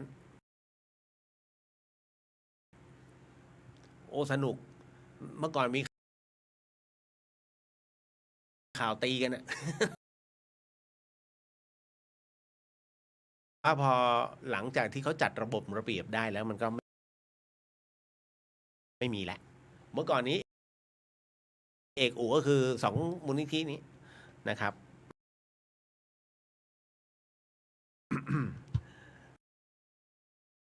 เอาละมาถึงอันนี้ไปแล้วนะครับในเรื่องของการผ่าตัดนะครับมันคือความเชื่อซึ่งอย่างเช่นคนที่เท่าชีวิตแน่นอนที่สุดฮะคนที่รักษามีพระรัตนตรัยเป็นสรณะ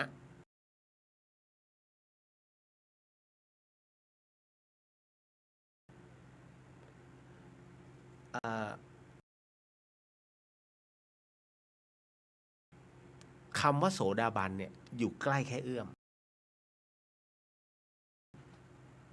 ดังนั้น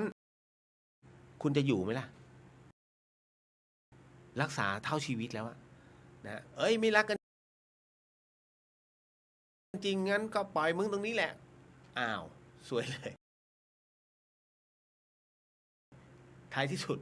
มันต้องคล้อยตามไหมมันจริงๆมันมีเรื่องราวอะไรหลายๆอย่างที่เราสามารถชิ่งได้นะครับแต่บางทีบางคนมันชิ่งไม่ได้ก็ต้องทำตามเรียบร้อยอันนี้เขาเรียกว่าเพราะฉะนั้นถ้าสมมุติว่าพวกที่ไม่รักษาศีลเนี่ยไปกระทบกับคนที่มีศีลเดี๋ยวเขาจะซวยเอามันมีเรื่องของอายุไขเข้ามาไอ้คนที่ไม่รักษาศีลจะซวยเอา เพราะฉะนั้นด้วยเพื่อความปลอดภัยออกมาก่อนดีกว่าผมยังไม่พูดถึงคนที่รักษาเต็มที่ก่อนให้ได้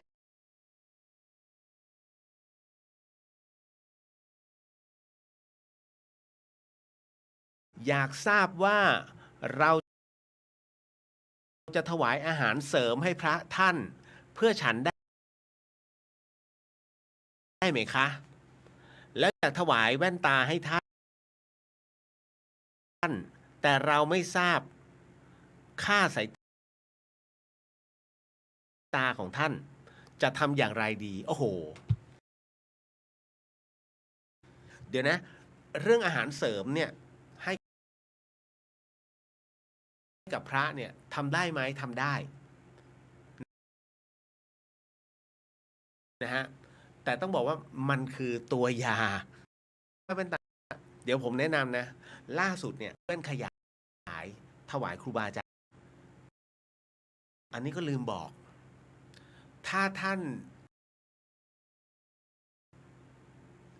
อันที่หนึ่งผ้าปู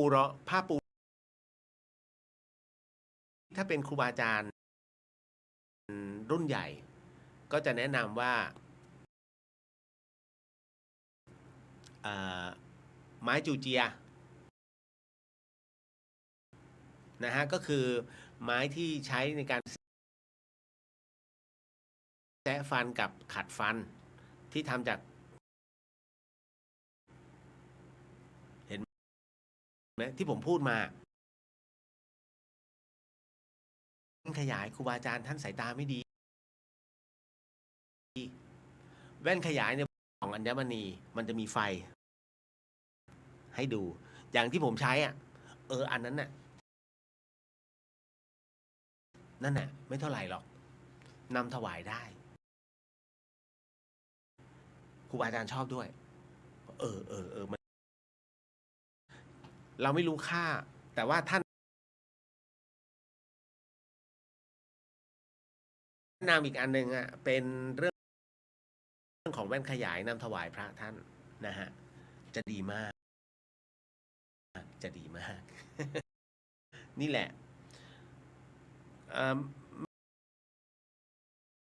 ไม่แนะนำเพราะว่าถ้าอย่างนี้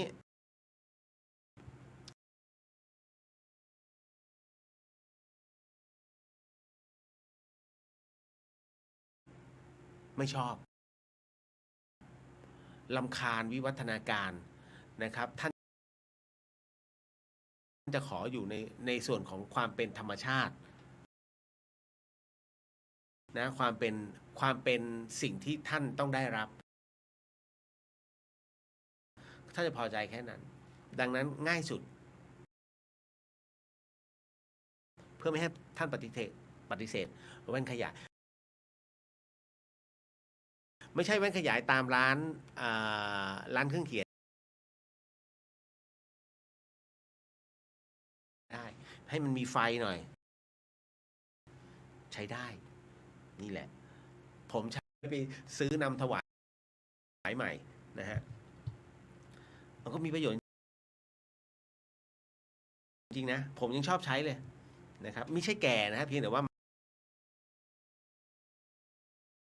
มันใช้สะดวกแล้วอย่างหนึ่งเวลามีพักเครื่อง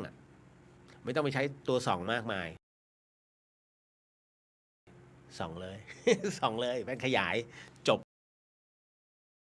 เลยรู้ตำหนิหมดนะฮะ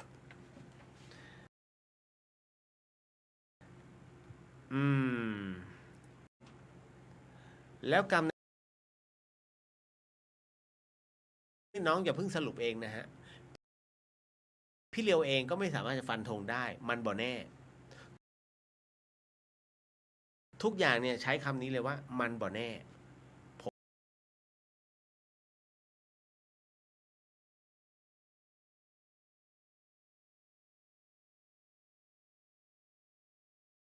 แค่ตายเท่านั้นตายก็ไม่หมดฮะอันนี้น้องอย่าเพิ่งสรุปเองนะฮะพี่เลียวเองก็ไม่สามารถจะฟันธงได้มันบ่แน่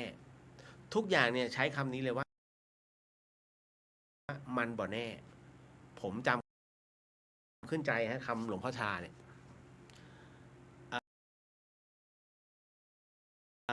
กรรมจะหมดในชาตินี้ไหมถ้าเขาบอกมันมีหมอดูมาบอกอ๋อกรรมคุณเดี๋ยวก็หมดแล้วในชาติมันบ่แน่นะฮะแล้วหมอดูเองก็เตรียมรับไว้ด้วยนะฮะเพราะว่า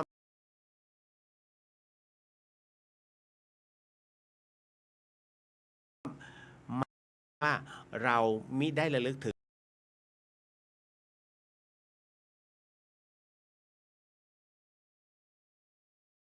มาเฮ้ยเราเคยฆ่าจิ้งจกนี่หว่านะฮะเคยเอาประทัดยัดรูแล้วก็จุดเปิดตุ่มจิ้งจกเละสมมติภาพนั้นมันเกิดขึ้นมาเพราะคุณเข้าใจว่าทุกครั้งเวลาเราถวายพระสังฆทานเราแผ่ให้สรรพสัตว์สัมภวิญญาณทั้งหมดทั้งมวลเนี่ยเป็นที่เรียบร้อยแล้วนะฮะแล้วก็ขอโหสิไปแล้วทั้งหมดทั้งมวลทำมาตลอดนะค่อนชีวิตแล้วคุณลืมเรื่องนี้ไปแล้วฮะแต่พอมาพูดถึงเรื่องการฆ่าสัตว์โดยจงใจและสนุกสนานปรากฏว่ามันเกิดขึ้นใหม่แน่นอนที่สุดฮะกรรมเนี่ยถ้าเราไม่อุทิศให้เขานะมันมีดอกเบี้ยนะฮะดังนั้นไอ้ตัวกรรมตัวเนี้ยมันจะไปทบดอกเบี้ยแล้วคุณคือกรรมอันเป็นอโหสิเป็นไปที่เรียบร้อยนะฮะแต่ทั้งนี้ทั้งนั้นคุณต้องทำเป็นผู้ที่ทำกรรมดีอยู่ด้วยนะฮะมิใช่เป็นผู้ที่ลืมทำจนลืมจนเป็นความเคยชินอันเนี้ยมีดอกเบี้ยรับไปด้วยนะบอกแล้วว่าทั้งหมดทั้งมวลมันบอกในอนาคตชาติในภายภาคหน้าเกิดเมื่อไหร่โดนเมื่อนั้นจริงๆแม้กระทั่งเกิดที่ไหนเกิดในนรกก็โดนเช่นกันเกิดตรงไหนโดนก่อนอันนี้คือสิ่งที่มันจำเป็นจะต้องนะฮะจะต้องชดใช้ของฟรีนี่คือบุญที่มันมาคุณเคยครั้ง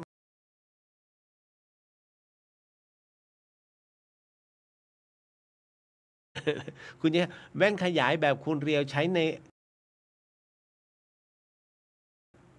นรายการหรือคะ มีกากด้วย ก็ประมาณนั้นแหละแหม เคยถวายเป็นปัจจัยให้ท่านเวลาไปตัดแว่นแต่ก็ไม่ทราบว่าท่านไปหรือเปล่าส่วนใหญ่หลวงปู่หลวงตาไม่กล้าหรอกเพราะอะไรฮะท่านเจ้าค่ะสมมติกลัวพระกรรมฐานบางอย่างบางทีท่านจะไม่ให้โดนตัวนะด้วยสาเหตุอะไรไม่ตอบแต่ผมรู้ ท่านจะไม่ให้โดนตัวนะฮะบางคนอยากจะนวดได้ท่านอนุญาตนวดคือนวดได้แต่ถ้าท่านไม่อนุญาตจะมีโดนตัวนี่แหละเอาละนะฮะตามนั้นนะฮะกรรมคนเรามันไม่เหมือนกันอยู่แล้วประตูราคา7 ล้านต่อด้านคุณพาช่วยนะฮะยังไม่คูณ4นะฮะและกำแพง วัดอีก20 ล้านคุณเรียกว่าแพงไหมคะ ถ้าแพงเราจะทำอย่างไรให้ท่านลดแบบแล้วก็ลดราคาลงได้ค่ะ ตายแล้วผมก็ไม่รู้นะ ว่าวัตถุประสงค์ที่ต้องตีราคาถึงเป็นล้านแค่นั้นฉีกไปเลยนะฮะจ้างนักออกแบบมา ให้มัน30,000เลยอะช่วยออกแบบซุ้มประตูแบบโมเดิร์นหน่อยให้มีพระนะฮะแล้วแบบรูปลักษณ์ดูเก๋ๆนำสมัย ท่านจะได้ไม่ต้องถึง7 ล้านนะการสร้าง ท่านต้องประหยัดนิดนึง เพราะว่าบางที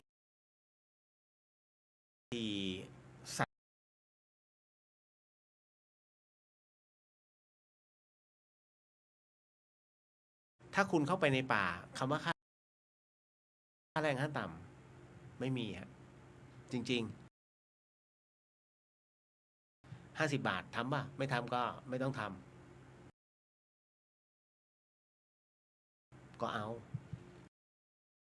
ก็ต้องทำนะเพราะฉะนั้นเนี่ยพอ50 บาทได้มาเนี่ย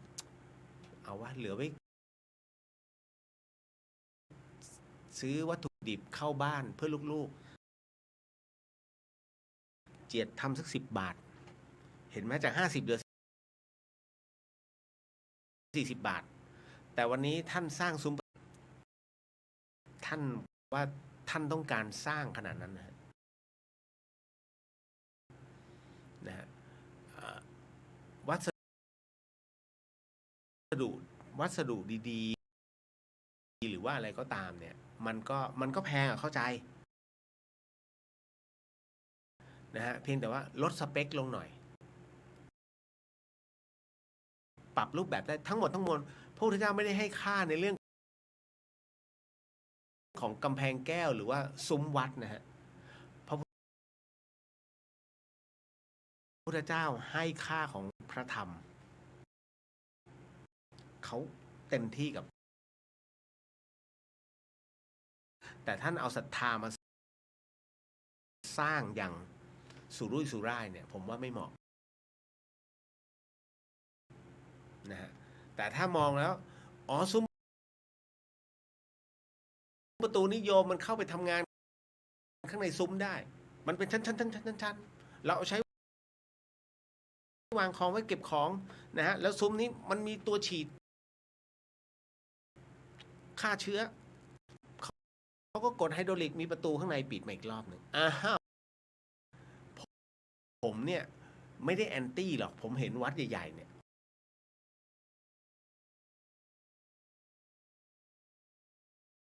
มันเกิดคำถามไงสร้างเพื่อก็เห็นโยมเดินผ่านไปผ่านมามิเหลียวมองแม้สักนิดหนึ่งมิชายตาซุ้มประตูโขมแม้สักนิดหนึ่งจริงๆเพราะเขาโฟกัสไปที่ข้างในพระพุทธรูปข้างในเขาไม่ได้โฟกัสประตูซุ้มโขงฮะเคยเห็นไหมฮะเอาพวกเรามาถ่ายหน้าประตูกันหน่อยมีแต่คนเขาด่ากูจะเข้าวัดเข้าไม่ได้มาถ่ายรูปนี่ทำแบบนี้เงินทุกบาททุกแล้วก็ไม่ได้ปรามาสด้วยฮะอยู่ในเครือข่ายของ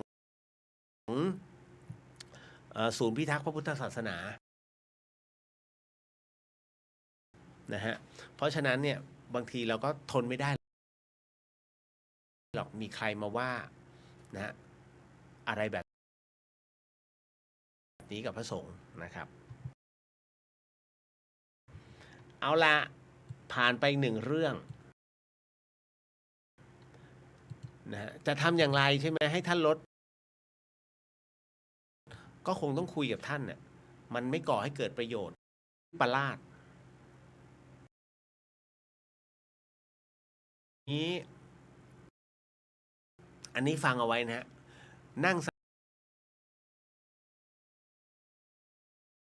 มาธิและวิปลาสถามว่ามีไหมมีนะฮะนั่งสมาธินั่งกรรมฐานแล้วกรรมฐานแตกเนี่ยมีฮะ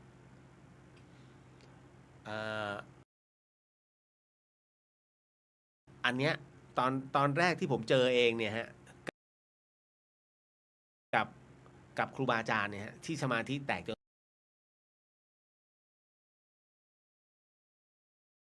การฝึกฝนโดยให้พระด้วยกันเนี่ยนั่งกรรมฐานเข้ากรรมฐานด้วยกันพร้อมๆกันแต่รูปเนี้ยนะฮะน่าจะถูกมิจฉาทิฏฐิครอบงำอันนี้ผมไม่ได้เล่าไม่ได้ว่าเองนะอันนี้ครูบาอาจารย์ท่านเล่าให้ฟังนะฮะก็เลยมาเล่าต่อนะก็ปรากฏว่าพอเป็นอย่างนี้ที่ท่านจับกระแสกรรมฐานของลืมนะหรือว่าเป็นพระที่สามารถรับรู้ถึงกระแสแห่งการเข้าฌานนะฮะของสามารถรับรู้ได้นะก็เหมือนกับที่คุณเตรียมคำถามไปจากบ้านนะแต่ท่านตอบเรียบร้อยแล้วยังที่คุณไม่เอ่ยเพราะท่านรู้ว่าคุณจะถามอะไรอารมณ์เดียวกันเลยอันนี้เช่นกันก็เหตุการณ์นี้เกิดขึ้นที่จังหวัดหนึ่งของภาคเหนือนะฮะไม่เกี่ยวกับเชียงใหม่พูดไว้เลยไม่เกี่ยวกับเชียงใหม่ท่านก็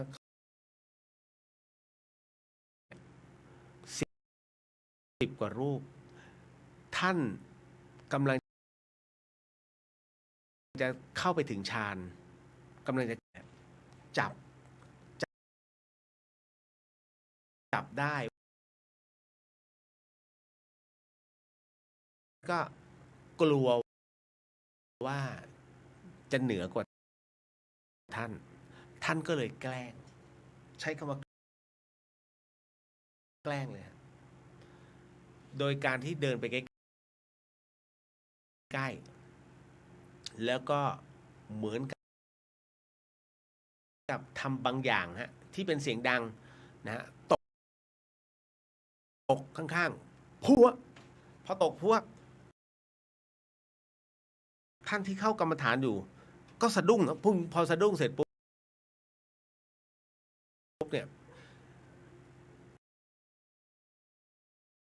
พัวขึ้นมาเนี่ย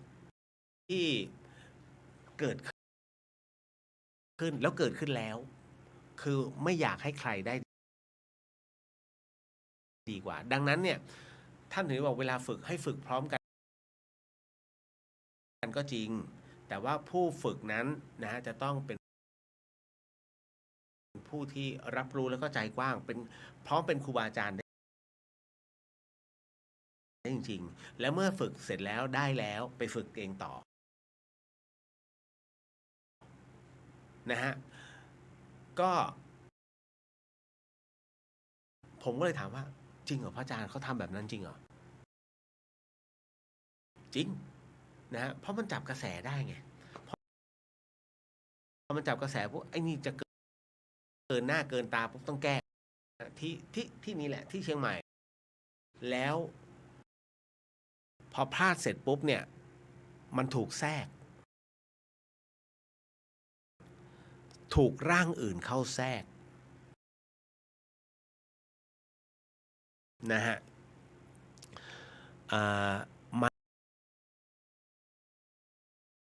มันก็เลยทำให้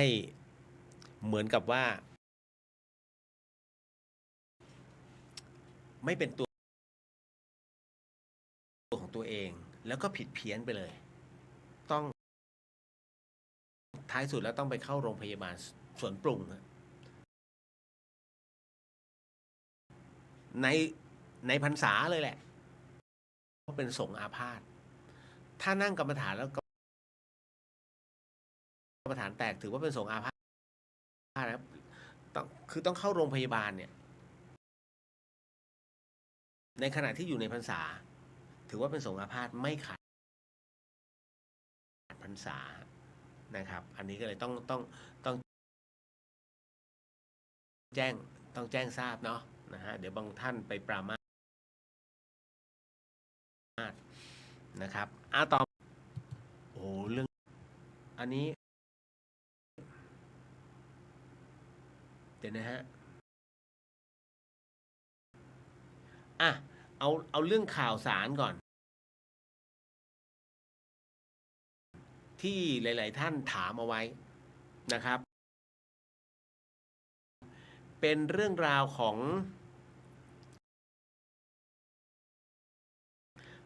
ตัววอลลัสคล้ายๆก็คือสิงโตทะเลนะฮะตัววอลลัสซึ่งเป็นขวัญใจนักท่องเที่ยวที่ชื่อว่าเฟรย่านะฮะคือมันชอบมันนอนอาบแดดนะครับตรงเรือนะตรงเรือยอชท์ทั้งหลายเนี่ยฮะตรงท่าเรือเนี่ยมันถูกทำการุญยฆาตเนี่ยมันเสี่ยงที่จะเป็นอันตรายต่อมนุษย์นะตรงนี้น้องก็เลยถามว่าถือว่าบาปไหมครับจะเหลือเหรอนะฮะผมถามว่าบนโลกใบนี้นะฮะสัตว์รุกรานมนุษย์หรือมนุษย์รุกรานสัตว์ต้องถามอย่างนี้นะฮะหรือว่าช้างรุกที่เอาง่ายๆเขาใหญ่เนี่ยทำไมมันต้องหลุดมาเดินกลางถนนเห็นไหมฮะคำถามง่ายๆแล้วคำตอบเนี่ยมันมีอยู่ในใจท่านแต่ละคนถูกไหมครับเพราะคนนี่แหละไม่รู้จักพอจึงขยายากรมันจนล้นผมถามต่อทำไงสมมุติว่าช้างเนี่ยสมมุตินะว่าช้างไทยมี 50,000 เชือกทำไงฮะก็ประกาศเป็นกฎหมายและห้ามฆ่ามันจะไปอยู่ไหนนะฮะถูกไหมนะครับกันบ้านแบบธรรมะง่ายๆเลยฮะทำไมต้องไปทำการรุญฆาตมันเพราะคุณตัดสินแล้วว่ามันน่าจะเป็นอันตรายกับคนเดี๋ยวก่อนมันดุหรือเปล่าฮะถ้ามันดุแล้วตรงนั้นเป็นท่าเรือทำไมจึงต้องเป็นท่าเรือมันเป็นที่อยู่ของ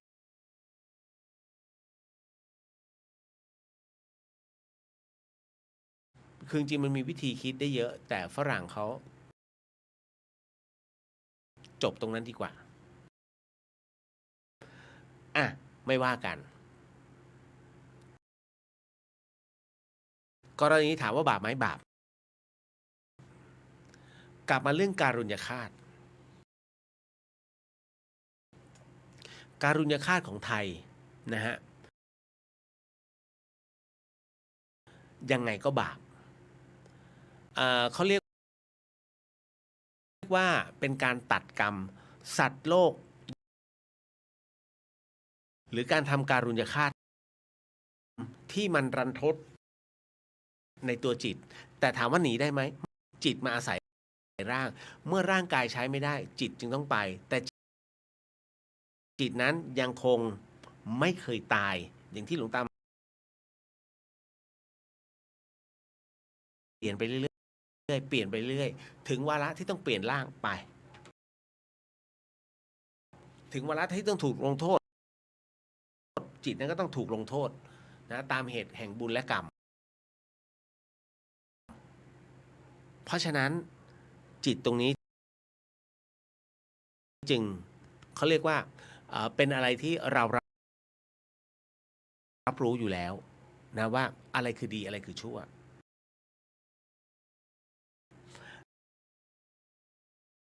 การตัดเองเช่นเดียวกับผู้อนุญาตในการทำการุณฆาตก็รับกรรมถือว่าเป็นการฆ่า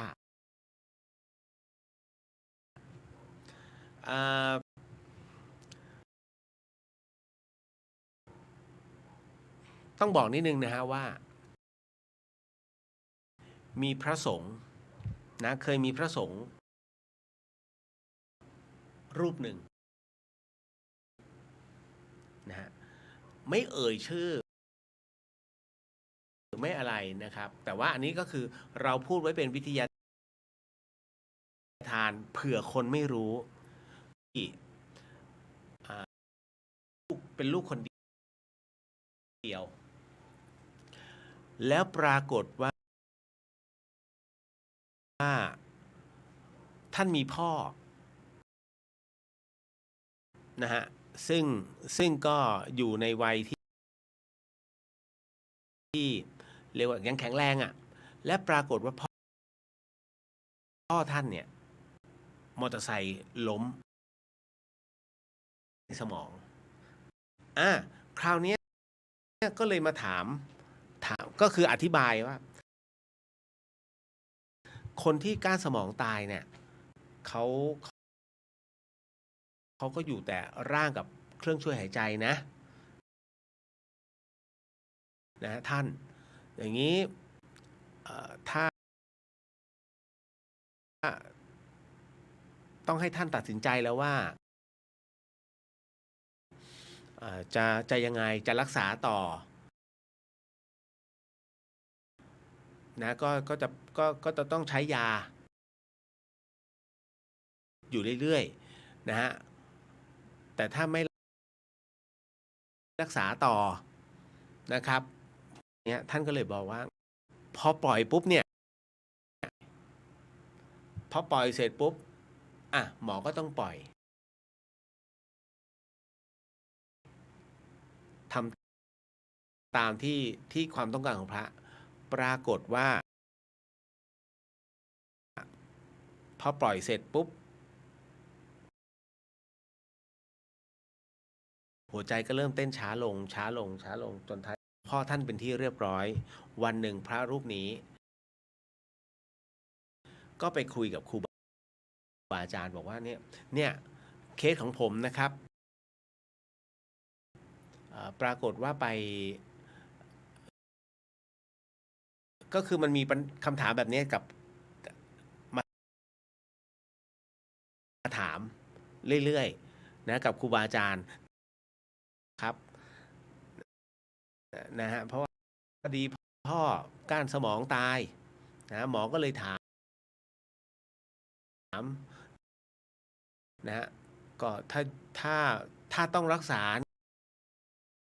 เนี่ยมันก็ต้องเสียค่ายาอยู่เรื่อยๆนะฮะแต่หมอบอกว่าต่อให้หายมาก็ไม่ใช่จะฝืนก็ต้องอยู่ด้วยบอกให้ก็เสียชีวิตการเทศแสดงพระธรรมเทศนาของครูบาอาจารย์รูปนั้นครูบาอาจารย์ล้วนเรียกพระรูปนี้มาท่านที่ท่านเล่าให้ฟังเมื่อกี้เป็นเรื่องจริงบอกหมอเนี่ยให้ปล่อยให้โยมพ่อเสียชีวิตไปพระรู้จริงครับก็คุณหมอบอกว่าให้ผมตัดสินใจเพราะว่าถ้ายังต้องรักษาอยู่ เอางี้หาพูด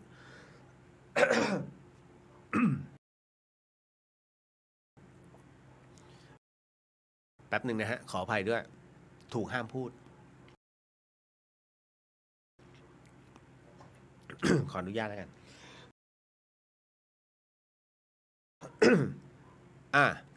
ก็ปรากฏว่า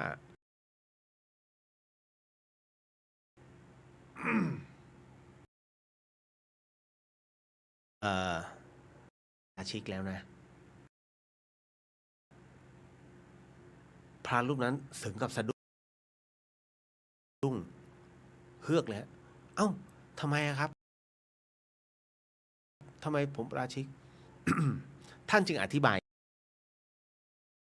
อย่างนี้ว่า พ่อแม่ ถ้าจะต้องก้านสมองตาย ก็ต้องรักษา ต่อให้เสียเงินนั่นคือสัตว์โลกย่อมเป็นไปตามกรรมตามวาระ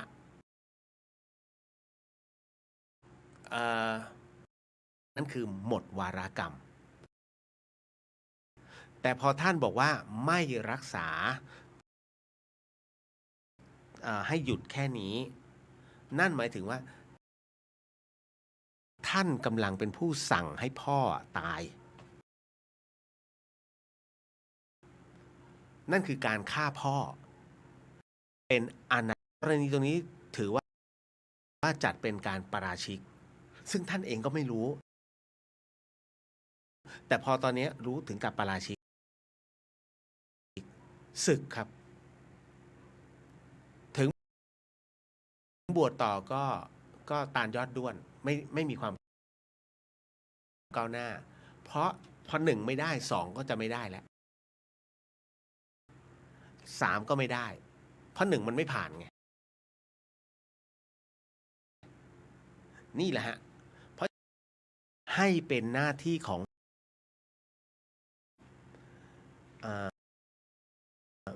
ท่านอย่างนี้ท่านเอาไงดี ท่านตัดสินใจเลยว่าจะรักษาต่อหรือว่าจะปล่อยให้คุณพ่อไปเอง ท่านหยุดนิด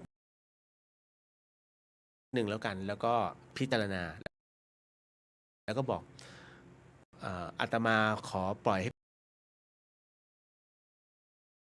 เป็นหน้าที่ของหมอพิจารณาไปว่าอย่างไรหมอก็คงให้ยาต่อ ให้ยาก็คือต้องให้ยา จะหมดตัวแค่ไหนก็ต้องรักษา นั่นนะฮะจนหมดหนทางแล้วนั่นแหละครับนั่นนะแต่ถ้าคุณหมอ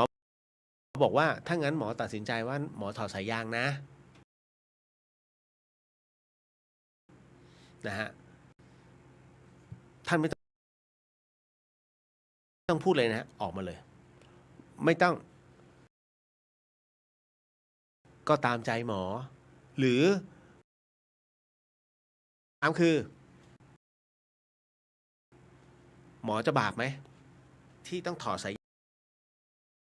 ยางฆ่าคน เป็นผู้วินิจฉัยแล้วว่า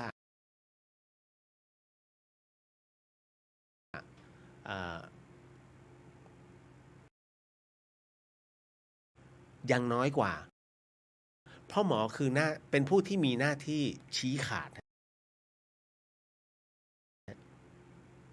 เชกเช่นเดียวกับท่านท้าวพญายมราชเป็นผู้ที่ชี้ขาดมีหน้าที่ตรงนั้น ดังนั้นในส่วนตรงนี้นี่เองเนี่ยถึงได้บอกว่า หมอรับกรรมแต่กรรมนั้นน้อย เหมือนกับทหารตำรวจมีคำถามเดี๋ยวใช่ไหมเดี๋ยวแป๊บหนึ่ง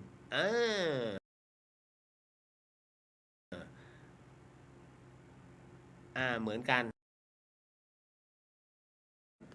คู่ต่อสู้ถามว่าบาปไหมมันผิดศีลอยู่แล้วเนี้ยบาปนั้นต้องชดใช้ไหม ต้องมาดูก่อนว่าประเทศเนี่ยบวกลบคูณหารก่อนว่าอะไรยิ่งใหญ่กว่าเอามาหักกบลบหนี้กันนะฮะ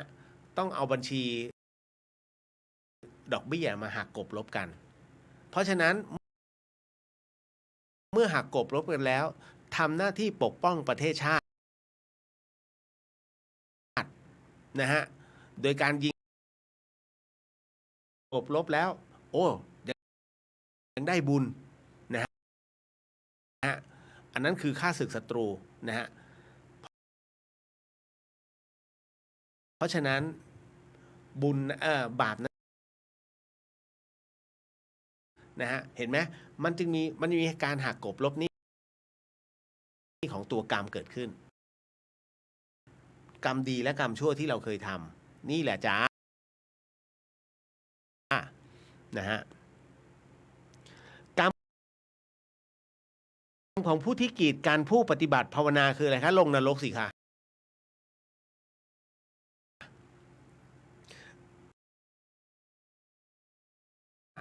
จนถึงธรรมะของพระพุทธเจ้าดังนั้นถ้าท่านไม่มิบริสุทธิ์ใจในเรื่องของการปฏิบัติในตามแนวทางขององค์พระสัมมาสัมพุทธเจ้าซึ่งเป็นพระอาจารย์ใหญ่เนี่ยหนักครับอันนี้หนักนะแต่ถ้าเป็นคฤหัสถ์ก็โดนเพราะว่าเป็นการไปขวาง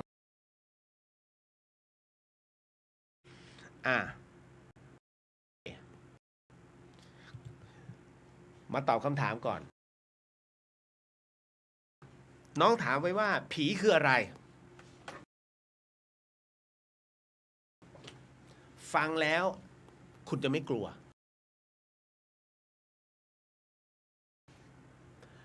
ผีคืออะไรฮะ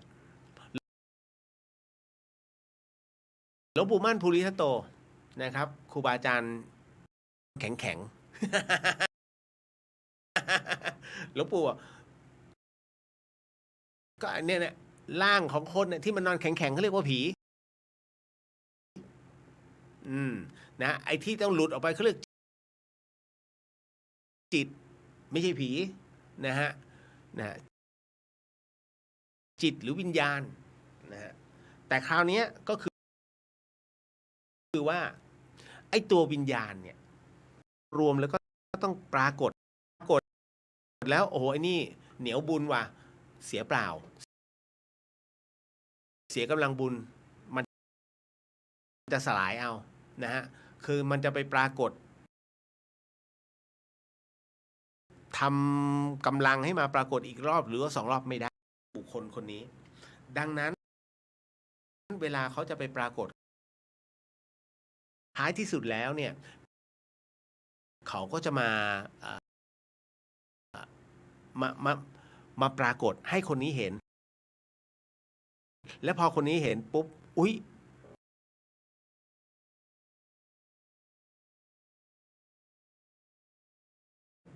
ได้ผลนี่คือการปรากฏตัวของวิญญาณคือ1 หน่วยพลังงานเพียงแค่16 จูลฮะซึ่งจะเล็กมากเล็กกว่าหลอดไฟที่ซ้ำหลอดฟลูออเรสเซนต์เนี่ยมันกระพริบ50 ครั้งต่อวินาทีแต่ดวงจิตกระพริบเร็วมากครับคุณแทบไม่รู้เลยฮะไม่เห็นถ้าคุณอยากรู้ที่เสพได้ด้วยพลังบุญแห่งความดีไม่ว่าวิญญาณต้องการนะครับวิญญาณต้องการอยู่กับคนดีจริงเหรอมันบ่แน่รู้ได้ไง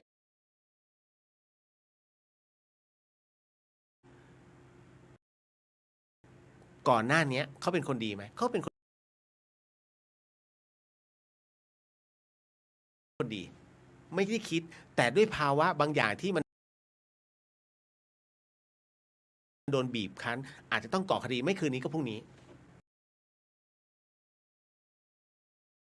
ถูกไหมฮะ นั่นแหละ คนดีมันจึงบ่แน่นะฮะ ดังนั้นพอถึงณตรงนี้เสร็จปุ๊บเนี่ยวิญญาณไม่ได้ตามใครทั้งนั้น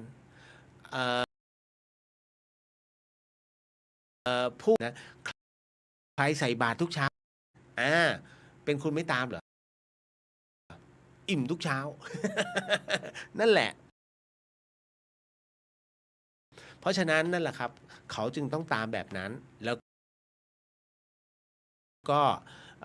ให้พลังแห่งความสุขนะฮะ ให้พลังแห่งบุญ วิญญาณนั้นจะไม่ก่อให้เกิดความรำคาญ เทพจะไม่ปรากฏ เพราะเขาอยู่สูงกว่าภูมิมนุษย์ ไม่จำเป็นที่มาโอ้ข้าเป็นเทพนะ คุณอย่าไปเชื่อ อันนั้นผีสัมภเวสีฮะ เทพจะไม่มาปรากฏฮะ พลังเขาเยอะ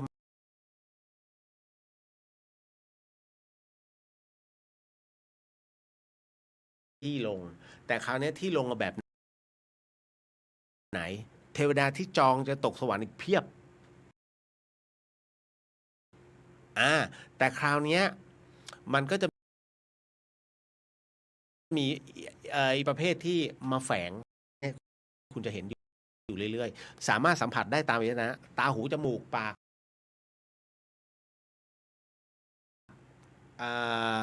กายสัมผัสนะฮะทั้งหมดทั้งมวลเนี่ยคุณสามารถ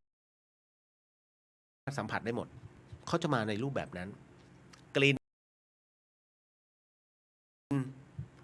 นะฮะเสียงนะฮะตามอายตนะดังนั้นทั้งหมดทั้งมวลเนี่ยในเรื่องของการปรากฏในเรื่องของวิญญาณมาแค่นี้แล้วจะมาเป็นมาเคาะประตูบุ้งบุ้งบุ้งบุ้งบุ้งนะฮะหรือว่าจะมาพังประตูเข้าทั้งหมดมันเสียพลังเยอะคุณนะฮะ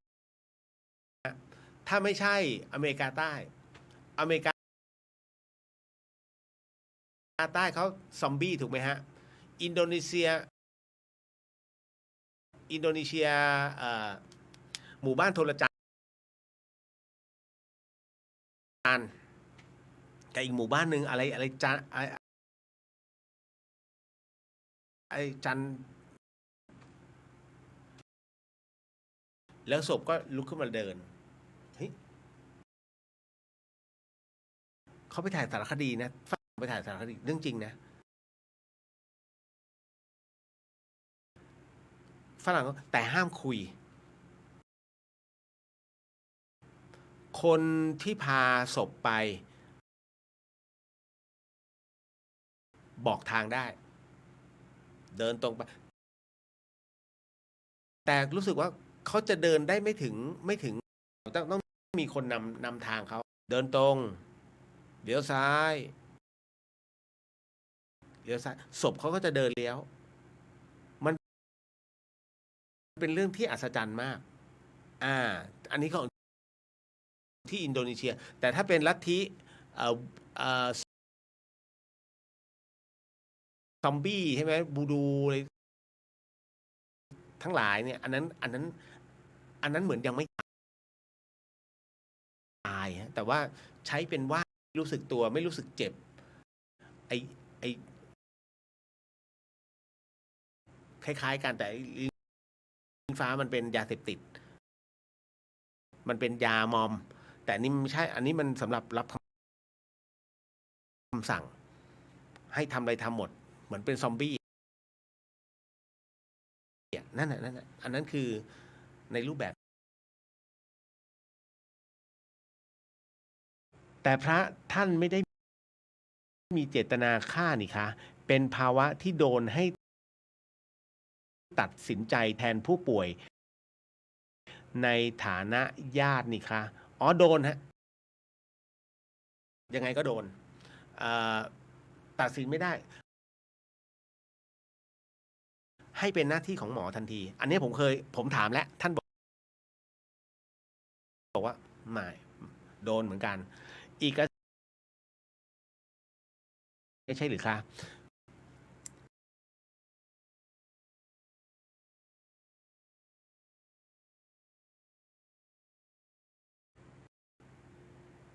ท่านเคยรับรู้ว่าบุคคลท่านหนึ่งซึ่งมีผลกับชีวิตท่านเนี่ยล้มลงกลางสนามฟุตบอลแล้วท่านรู้แล้วว่าตอนนั้นน่ะไปแล้วบุคคลท่านนี้ไปแล้ววิญญาณนะแต่คราวนี้ตอนที่ท่านไปเยี่ยมที่โรงพยาบาลกู้ภัยปั๊มขึ้นมาแล้วก็นำไปสู่โรงพยาบาลไปที่โรงพยาบาลอยู่ได้ที่ท่อท่านก็ไปเยี่ยมแล้วปรากฏว่าแต่หัวใจบุบบุบบุบบุบบุบบุบเฮ้ยมันเต้นแปลกๆแต่ท่านก็ไม่ได้ว่าอะไรแต่พอออกมาเนี่ยรอนอกห้องเพื่อที่จะรอว่าจะเข้าไปเยี่ยมอีกรอบหนึ่งท่านก็มายืนพิจารณาท่านเห็นว่าที่หัวเตียงนั้นมีอีกหนึ่งบุคคลซึ่งไม่ใช่คอยกำกับร่างนั้นอยู่เอ้า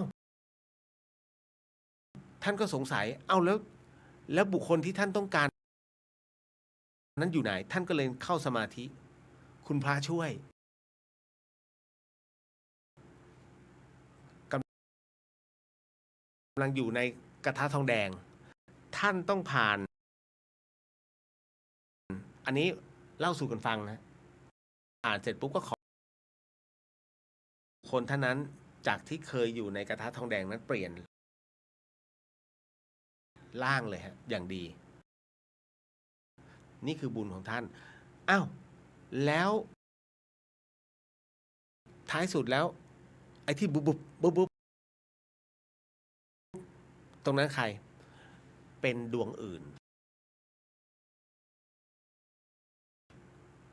ซึ่งรอที่อยู่ตรงนั้นเนี่ยคือเขานั่นนะเพราะว่ามันจะมีการอย่างนี้เกิดขึ้นตามโรงพยาบาลมันจะมีนะฮะผมก็เลยได้เป็นอีกหนึ่งความรู้ผมก็สาธุไปอันนี้ก็คือถ้าเล่าให้ฟังนะฮะอ่ะหมดแล้วเดี๋ยวเอาไว้ต่อ ไหมนะฮะหมายถึงว่าถ้าพ่อแม่เราเป็นพ่อแม่แล้วทำพินัยกรรมจริงๆแล้วทั้งหมดทั้งมวลน่ะนะฮะถ้าเป็นไปตามพินัยกรรมอย่าให้ลูกสั่งนะฮะก็เหมือน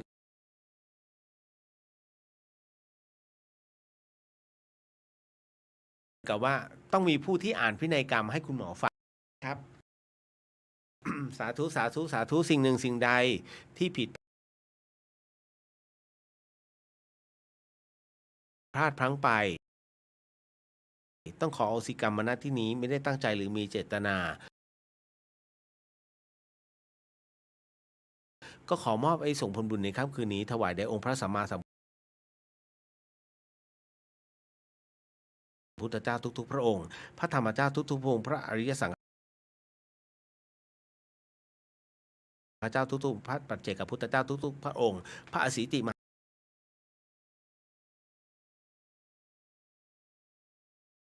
หาสาวกเจ้าทุกๆพระองค์รวมถึงพรหมเทพเทวดาทั้งหลายสรรพและก็เฟซบุ๊กของวัดไฟหินก็ขอให้ได้รับไอ้ส่งผลบุญในค่ำคืนนี้ด้วยเช่นกันครับขอ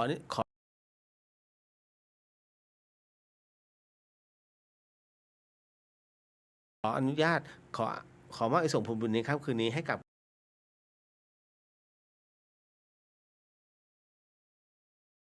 คุณผู้ฟังที่ฟังในช่องเฟซบุ๊กของพุทธิสิทธิ์รัตนสมบูรณ์แล้วก็เรียวเดอะเฮียนก็ขอให้ได้รับ